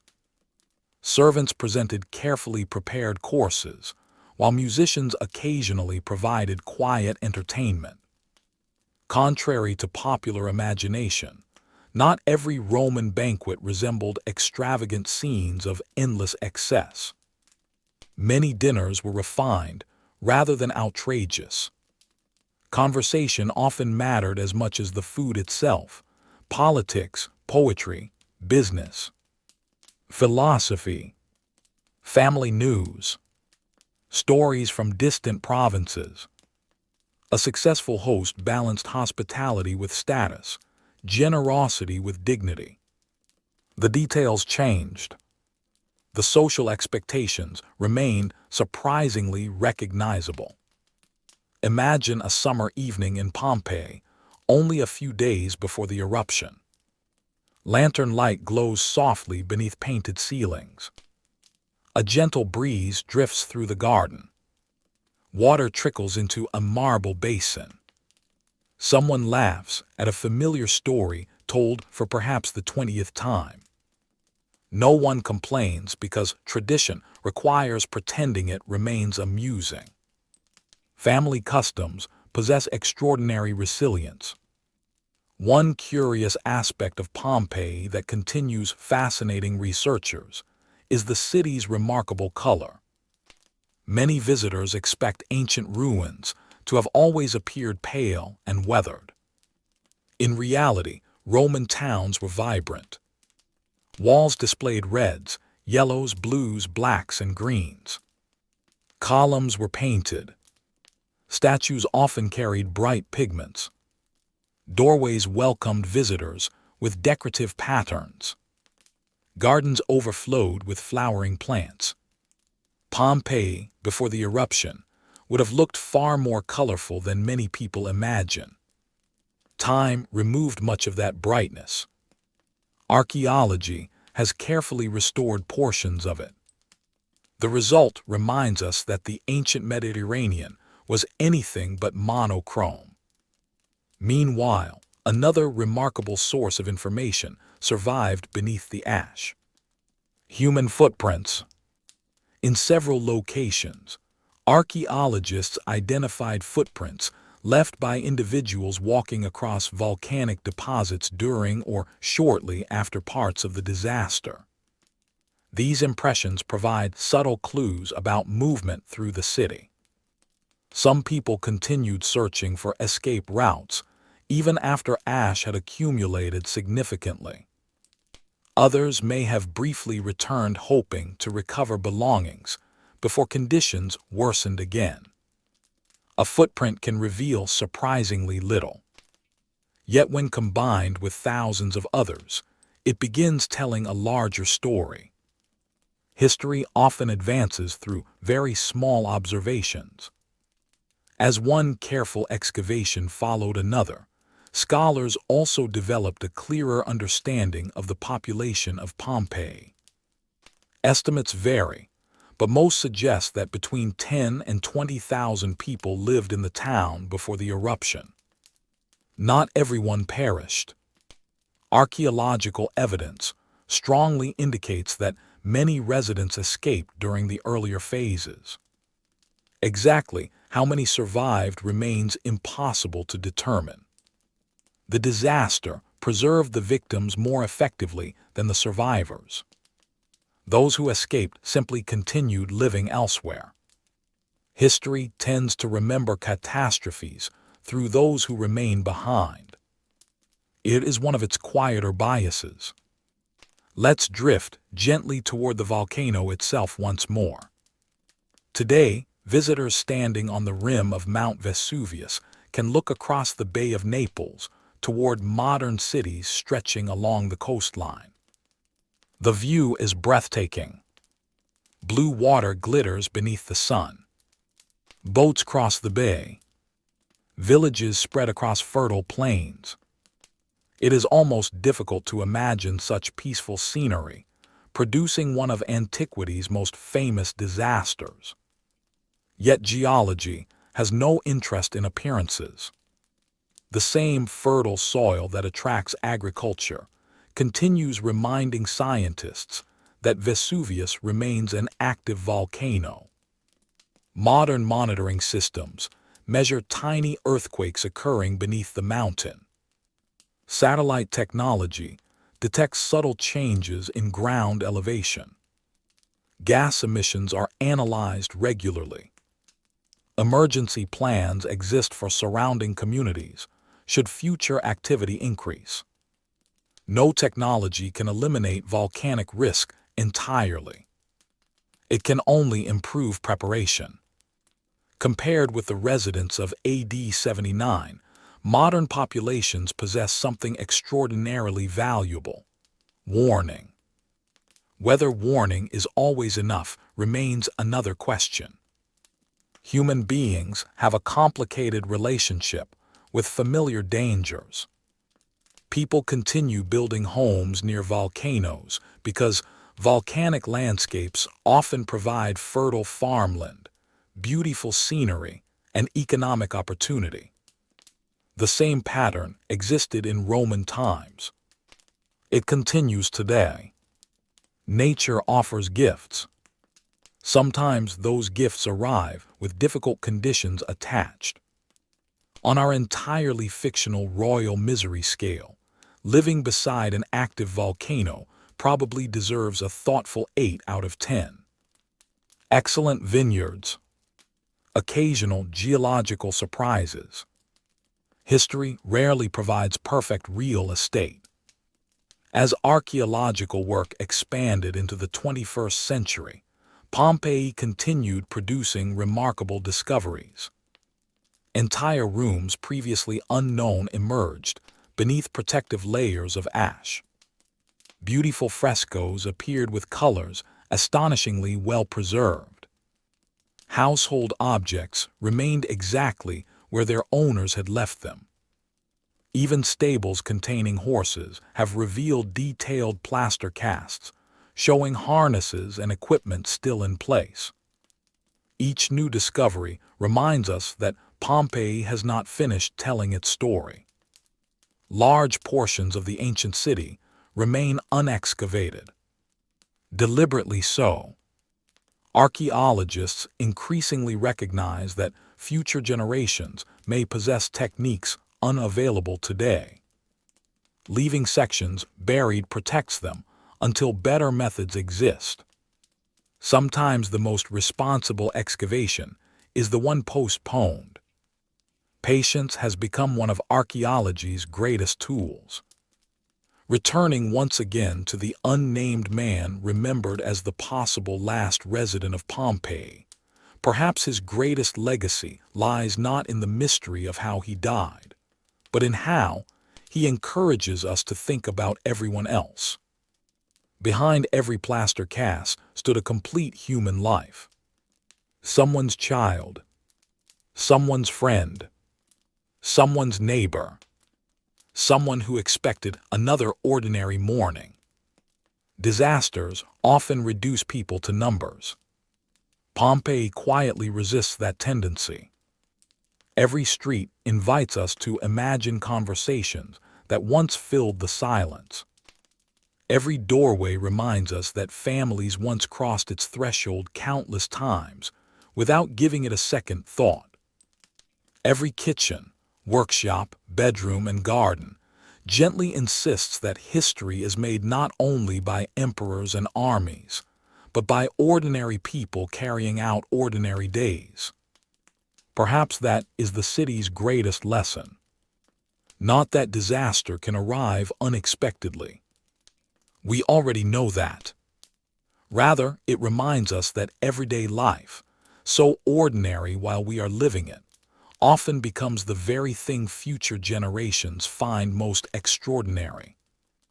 The longer we spend wandering through the quiet streets of Pompeii, the easier it becomes to forget that nearly 2,000 years separate us from the people who once lived there.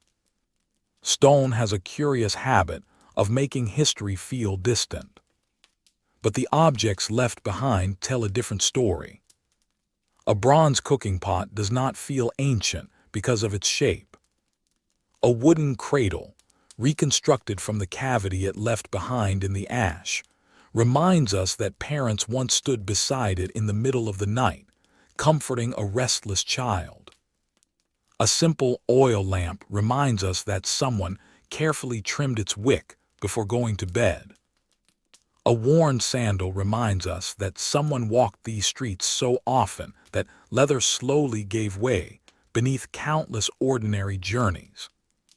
It is in these quiet details that Pompeii speaks most clearly. Historians often describe archaeological evidence as material culture. The phrase is useful, though perhaps a little formal. In simpler terms, it means the ordinary things people leave behind without realizing they are leaving history behind as well. Very few Romans expected anyone to study their kitchen utensils. Almost everyone assumed those utensils would simply continue being used. Yet today they help us understand daily routines more vividly than many surviving written texts. Let's drift gently into another Roman home. The entrance opens onto a modest hallway leading toward the atrium, where sunlight once entered through an opening in the roof. Beneath that opening sits a shallow basin collecting rainwater, its surface gently reflecting shifting patches of light. Beyond the atrium lies the heart of the household. Bedrooms line the sides. A dining room overlooks a peaceful garden. Painted walls create the illusion of distant landscapes, making the rooms feel larger than they truly are. Fresh flowers may have stood near a small shrine, honoring the household gods. A servant crosses the courtyard carrying water. Somewhere nearby, someone is grinding herbs for the evening meal. Outside, footsteps echo faintly across the paving stones. Nothing remarkable is happening. And that is precisely what makes the scene remarkable. Pompeii preserves ordinary Tuesday afternoons. History usually overlooks Tuesday afternoons. Across the city, craftsmen devoted years to mastering their trades.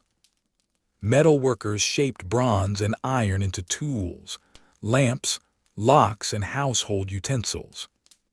Potters fired clay vessels destined for kitchens, markets, and long sea voyages. Glassmakers produced elegant containers, whose delicate forms still impress modern visitors.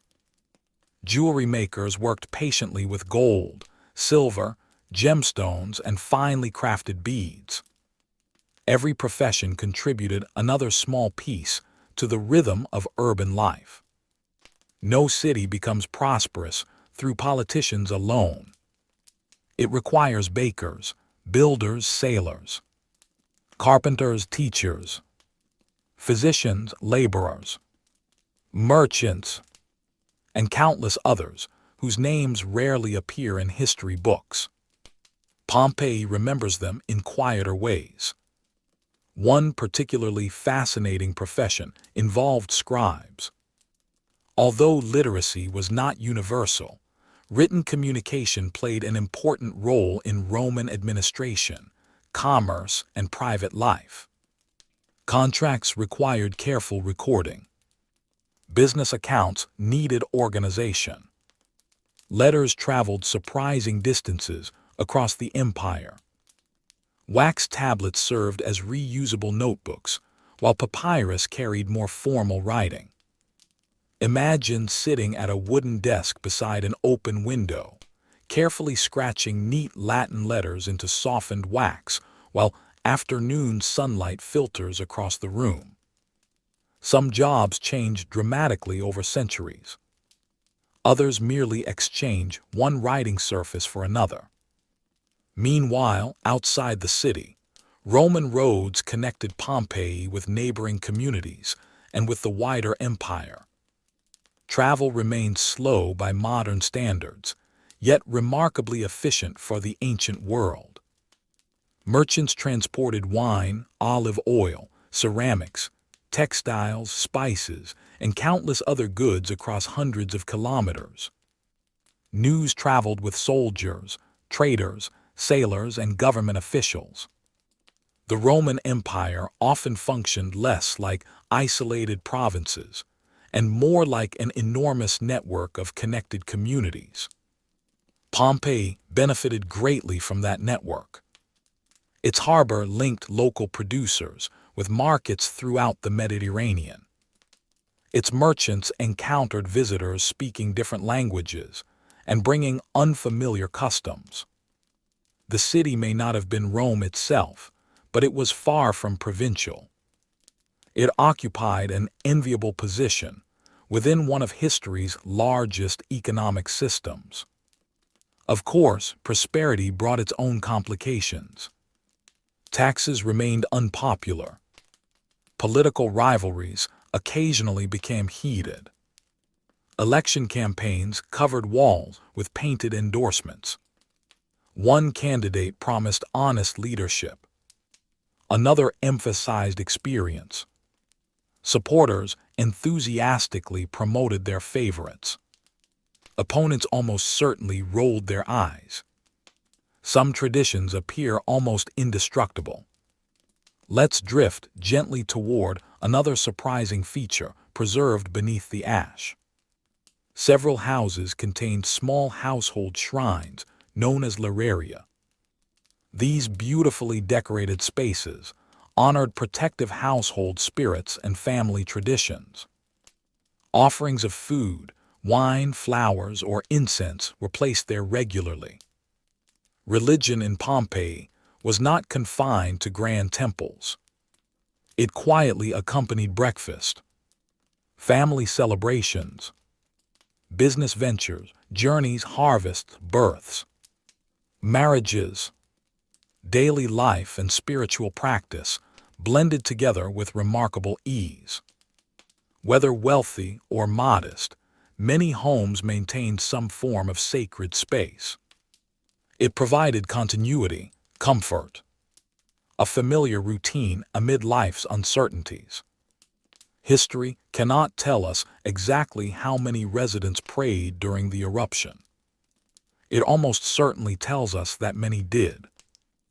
As archaeology progressed through the late 20th and early 21st centuries, researchers also became increasingly interested in the lives of women, children, enslaved people, and other groups who often receive less attention in ancient literary sources.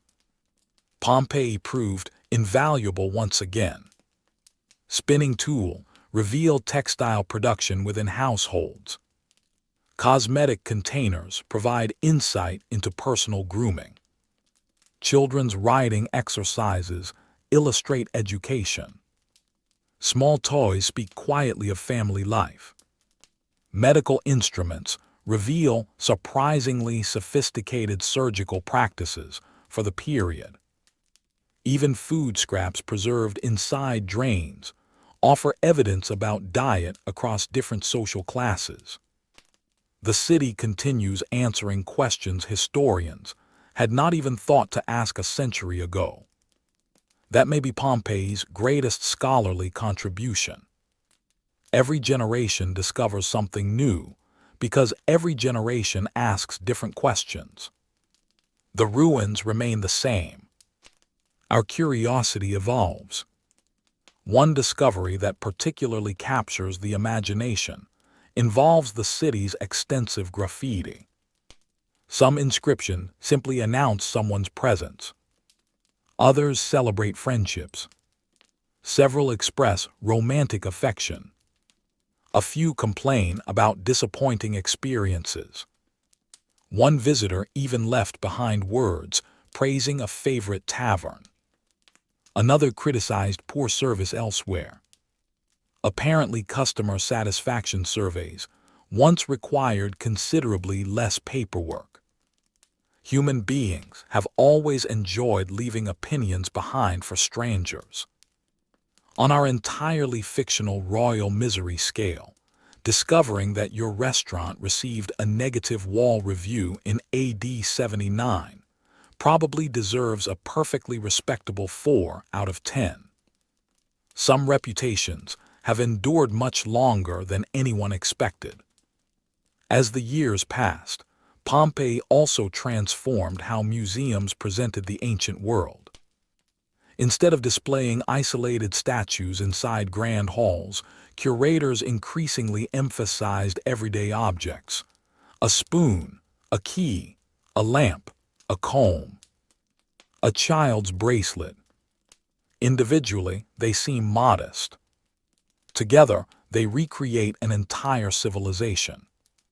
History becomes easier to understand when it fits comfortably inside an ordinary human hand. Returning one final time to the unnamed man, remembered as the possible last resident of Pompeii. Perhaps we ask the wrong question when we wonder why he stayed. Instead of asking only why one person remained, we might also ask why so many others tried so desperately to return for loved ones, belongings, or neighbors. Disasters rarely produce simple decisions. They produce impossible ones. Some people escaped immediately. Others delayed. Some searched for family members. Others cared for the elderly. Many almost certainly believed there was still time. That belief has accompanied nearly every natural disaster throughout history. It is deeply human. The unnamed man, therefore, becomes less an exception than a representative. His story belongs alongside thousands of others, whose final choices unfolded under extraordinary pressure. We know where archaeology found him. We do not know what thoughts occupied his final moments. Perhaps that uncertainty is appropriate. It leaves room for compassion instead of assumption. And as the buried city gradually emerged from centuries of silence, it offered the modern world something far more enduring than a tale of volcanic destruction. It offered a remarkably complete portrait of ordinary human life, preserved not because anyone intended to create a monument, but because history sometimes records its greatest lessons entirely by accident. As our quiet journey through Pompeii begins its final stretch, the city feels a little less like a famous archaeological site and a little more like a neighborhood we have slowly come to know. The stone streets are no longer simply ancient roads. They are the paths where bakers carried warm loaves before dawn, where merchants unlocked wooden shutters each morning, where children hurried toward lessons or wandered after curious dogs, where neighbors paused to exchange the latest gossip before continuing with another perfectly ordinary day. That ordinary day has become one of history's most extraordinary memories. Perhaps that is why Pompeii continues to capture imaginations across the world. The eruption itself lasted little more than a day. Its story has lasted nearly 2,000 years. Few archaeological sites allow us to move so naturally between individual lives and the larger forces of nature. On one side stands Mount Vesuvius, a reminder that the earth is constantly changing beneath our feet, whether we notice or not. On the other stands humanity, patiently building homes, raising families, opening businesses, planting gardens, and making plans for tomorrow. Neither side acts out of malice. Nature follows geology. People follow hope. Sometimes those two paths cross in heartbreaking ways. One of the quieter lessons Pompeii offers is how easily we imagine the past as being populated by people fundamentally different from ourselves. The Romans certainly lived in a different world. They worshiped different gods. They spoke a different language. They dressed differently. Their laws, customs, and social expectations often differed greatly from our own. Yet once we step inside their homes, those differences begin to soften. Parents still worried about children. Friends still gathered for meals. Families still argued over property. Young people still fell in love. Shopkeepers still hoped tomorrow's customers would spend a little more than today's. Human nature proves remarkably durable. Archaeologists sometimes describe Pompeii as a snapshot. That comparison is helpful but incomplete. A photograph captures a single instant. Pompeii preserves the traces of countless ordinary moments layered together. A loaf of bread cooling beside an oven. Freshly painted election slogans waiting for voters. A physician arranging carefully polished instruments. A gardener trimming plants before the afternoon grew too warm. A merchant counting coins after closing a shop. Each discovery represents a life continuing exactly as expected, until expectation itself disappeared. Let's drift gently toward another remarkable aspect of the city. Despite everything we have learned, Pompeii continues to surprise researchers. New excavations regularly reveal houses, workshops, shrines, frescoes, inscriptions, and everyday objects hidden beneath areas left untouched for centuries. Advances in scientific analysis now allow historians to identify pigments in wall paintings, reconstruct ancient diets from microscopic remains, examine pollen preserved in garden soils, and even study traces of charcoal, seeds, and mineral deposits invisible to earlier generations of researchers. Every improvement in technology quietly asks the city another question. Pompeii often answers, sometimes in ways no one expected. The city has also reshaped how archaeologists think about conservation. Excavation is only the beginning. Protecting exposed buildings from rain, sunlight, vegetation, earthquakes, and millions of visitors requires constant effort. Walls need reinforcement. Frescoes require careful climate control. Ancient streets must balance public access with preservation. History, once uncovered, becomes surprisingly delicate. It asks not only to be studied, but also to be cared for. Meanwhile, Mount Vesuvius continues overlooking the Bay of Naples, exactly as it has for countless generations. Today, millions of people live within the broader metropolitan area surrounding the volcano. Emergency plans exist. Scientists monitor seismic activity continuously. Public authorities regularly review evacuation strategies. Modern knowledge cannot eliminate volcanic danger. It can, however, transform surprise into preparation. The people of AD 79 possessed almost no understanding of what the mountain truly was. We possess considerably more. That knowledge is perhaps one of the quiet gifts their tragedy has given later generations.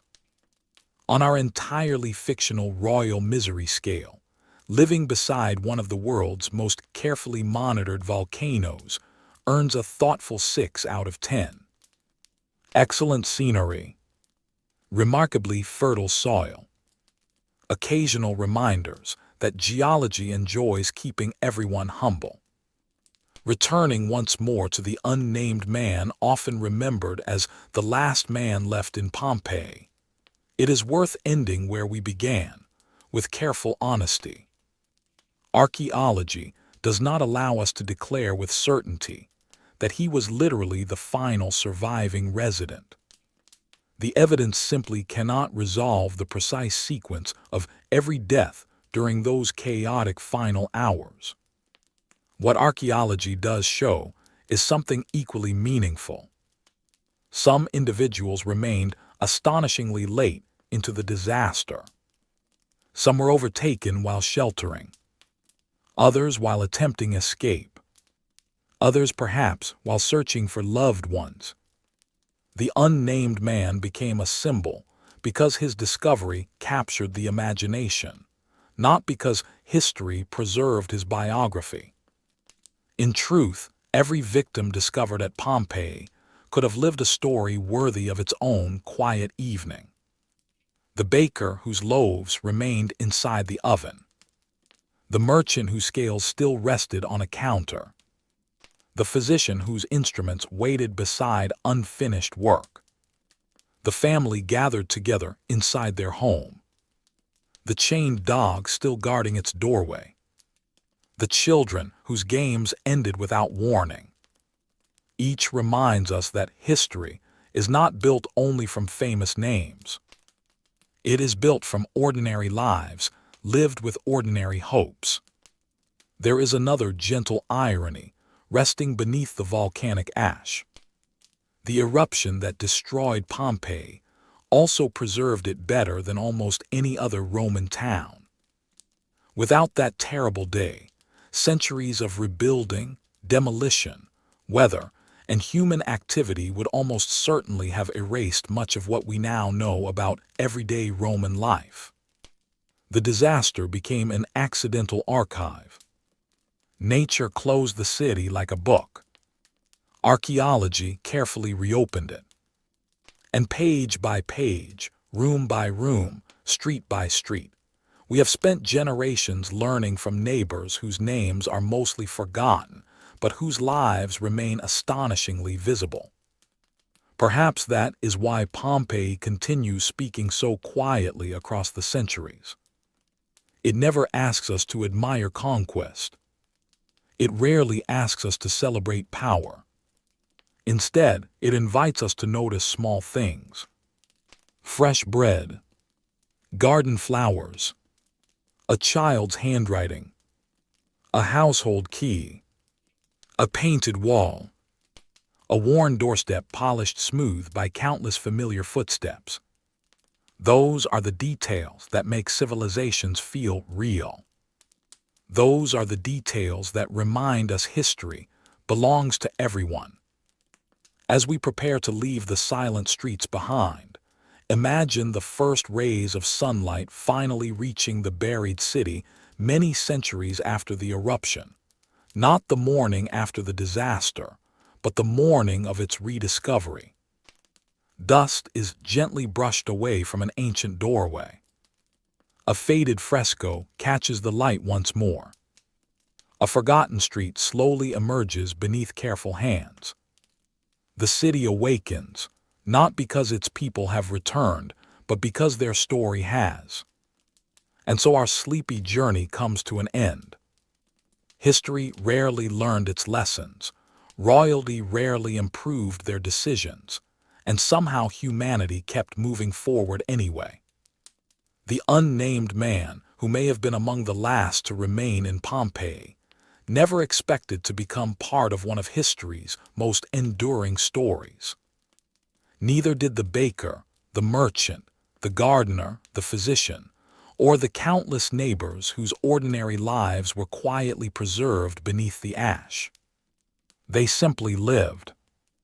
And because they lived, we can still walk beside them, almost 2,000 years later, through silent streets where fountains no longer flow, ovens no longer warm fresh bread, and gardens bloom now only in careful archaeological reconstructions. The mountain still watches over the Bay of Naples. The sea still reflects the evening light. The wind still moves gently across the old stones. And somewhere beneath that timeless silence, the echoes of an ordinary Roman day continue to wait patiently for anyone willing to slow down, listen carefully, and remember. Long after the final clouds of ash had settled, and the noise of Mount Vesuvius had faded into silence, another story quietly continued beneath the surface. It was not the story of emperors or famous generals. It was the story of absence. For the families who escaped, life did not simply begin again elsewhere. Those who survived carried memories that archaeology can never fully recover. They remembered neighbors who never arrived, They remembered streets that no longer existed. They remembered homes that had vanished beneath a landscape forever altered. Roman law dealt with property, inheritance, and citizenship, but no legal document could restore an entire town. Some survivors almost certainly settled in nearby communities such as Naples or Puteoli. Others may have joined relatives elsewhere in Italy. Business partnerships had to be rebuilt. New homes had to be found. Familiar routines had to begin again in unfamiliar places. Life continued because it always does, quietly, patiently. One of the lesser-known consequences of the eruption was its effect on the local economy. Pompeii had been a busy commercial center connected to vineyards, farms, workshops, and maritime trade. When the city disappeared, merchants lost customers, farmers lost markets, and trade routes adjusted to the new reality. Nearby towns absorbed some of that activity over time. The Bay of Naples remained one of the Roman world's busiest regions, but its commercial map had changed almost overnight. Meanwhile, the landscape surrounding Vesuvius looked very different from the one the residents had known only a day earlier. Fields disappeared beneath thick volcanic deposits. Roads became difficult to recognize. Rivers altered their courses. Entire sections of coastline shifted because of the enormous volume of material expelled during the eruption. Nature had quietly redrawn the map. To later travelers, the buried city no longer appeared as a town. It appeared simply as part of the countryside. Grass eventually covered the ash. Trees took root. Farmers worked the fertile soil, often unaware that Roman houses rested only a few meters below their feet. The transformation happened slowly enough that no single generation noticed it completely. That gradual change is one of history's most remarkable qualities. Even the greatest disasters eventually become landscapes. Centuries later, when people passed through the region, they occasionally encountered fragments of ancient masonry or pieces of worked stone emerging from the ground after heavy rain. Such discoveries were curious, but rarely enough to reveal the remarkable city lying below. The memory of Pompeii survived in ancient writings, including the letters of Pliny the Younger, but the exact location of the town became increasingly uncertain as the centuries passed. The land itself had hidden the evidence remarkably well. Modern visitors sometimes imagine Pompeii as an isolated tragedy, yet the eruption of AD 79 became one event in the much longer geological history of Mount Vesuvius. The volcano existed long before the Romans arrived. It continued changing long after they were gone. Its slopes once again became green. Vineyards returned. Communities grew nearby. People, as they so often do, rebuilt their lives in the shadow of the same mountain. The fertile volcanic soil remained just as attractive as it had been before. It is one of history's quiet ironies that the very force capable of devastating the region also made it exceptionally productive for agriculture. Generation after generation accepted that balance. Some perhaps remembered the stories. Others likely regarded them as distant history. Human beings possess an extraordinary ability to become comfortable with familiar landscapes, even those shaped by ancient disasters. That comfort is neither foolish nor unusual. It is simply part of being human. As archaeologists continue uncovering Pompeii today, they do so knowing that the city still has more to reveal. Large areas remain unexcavated, preserved for future researchers who may possess technologies not yet invented. Every generation approaches Pompeii with new questions. Sometimes the answers come from magnificent frescoes, sometimes from a single coin, sometimes from a loaf of bread left inside an oven, and sometimes from an unnamed man whose final resting place inspired generations to wonder why he stayed behind when so many others left. His name has been lost. His reasons remain unknown. Yet his quiet presence continues reminding us that history is not only made by those whose names appear in books. More often, it is shaped by ordinary people whose stories survive only because chance allowed a small part of their world to endure. In the end, Pompeii is remembered not simply because a volcano erupted. It is remembered because an ordinary Roman town, with all its routines, ambitions, comforts, worries, and familiar faces, was preserved with extraordinary completeness. Through its streets, workshops, gardens, and homes, the people of Pompeii continue telling their story, not with speeches or monuments, but through the quiet evidence of everyday life that somehow outlasted the centuries.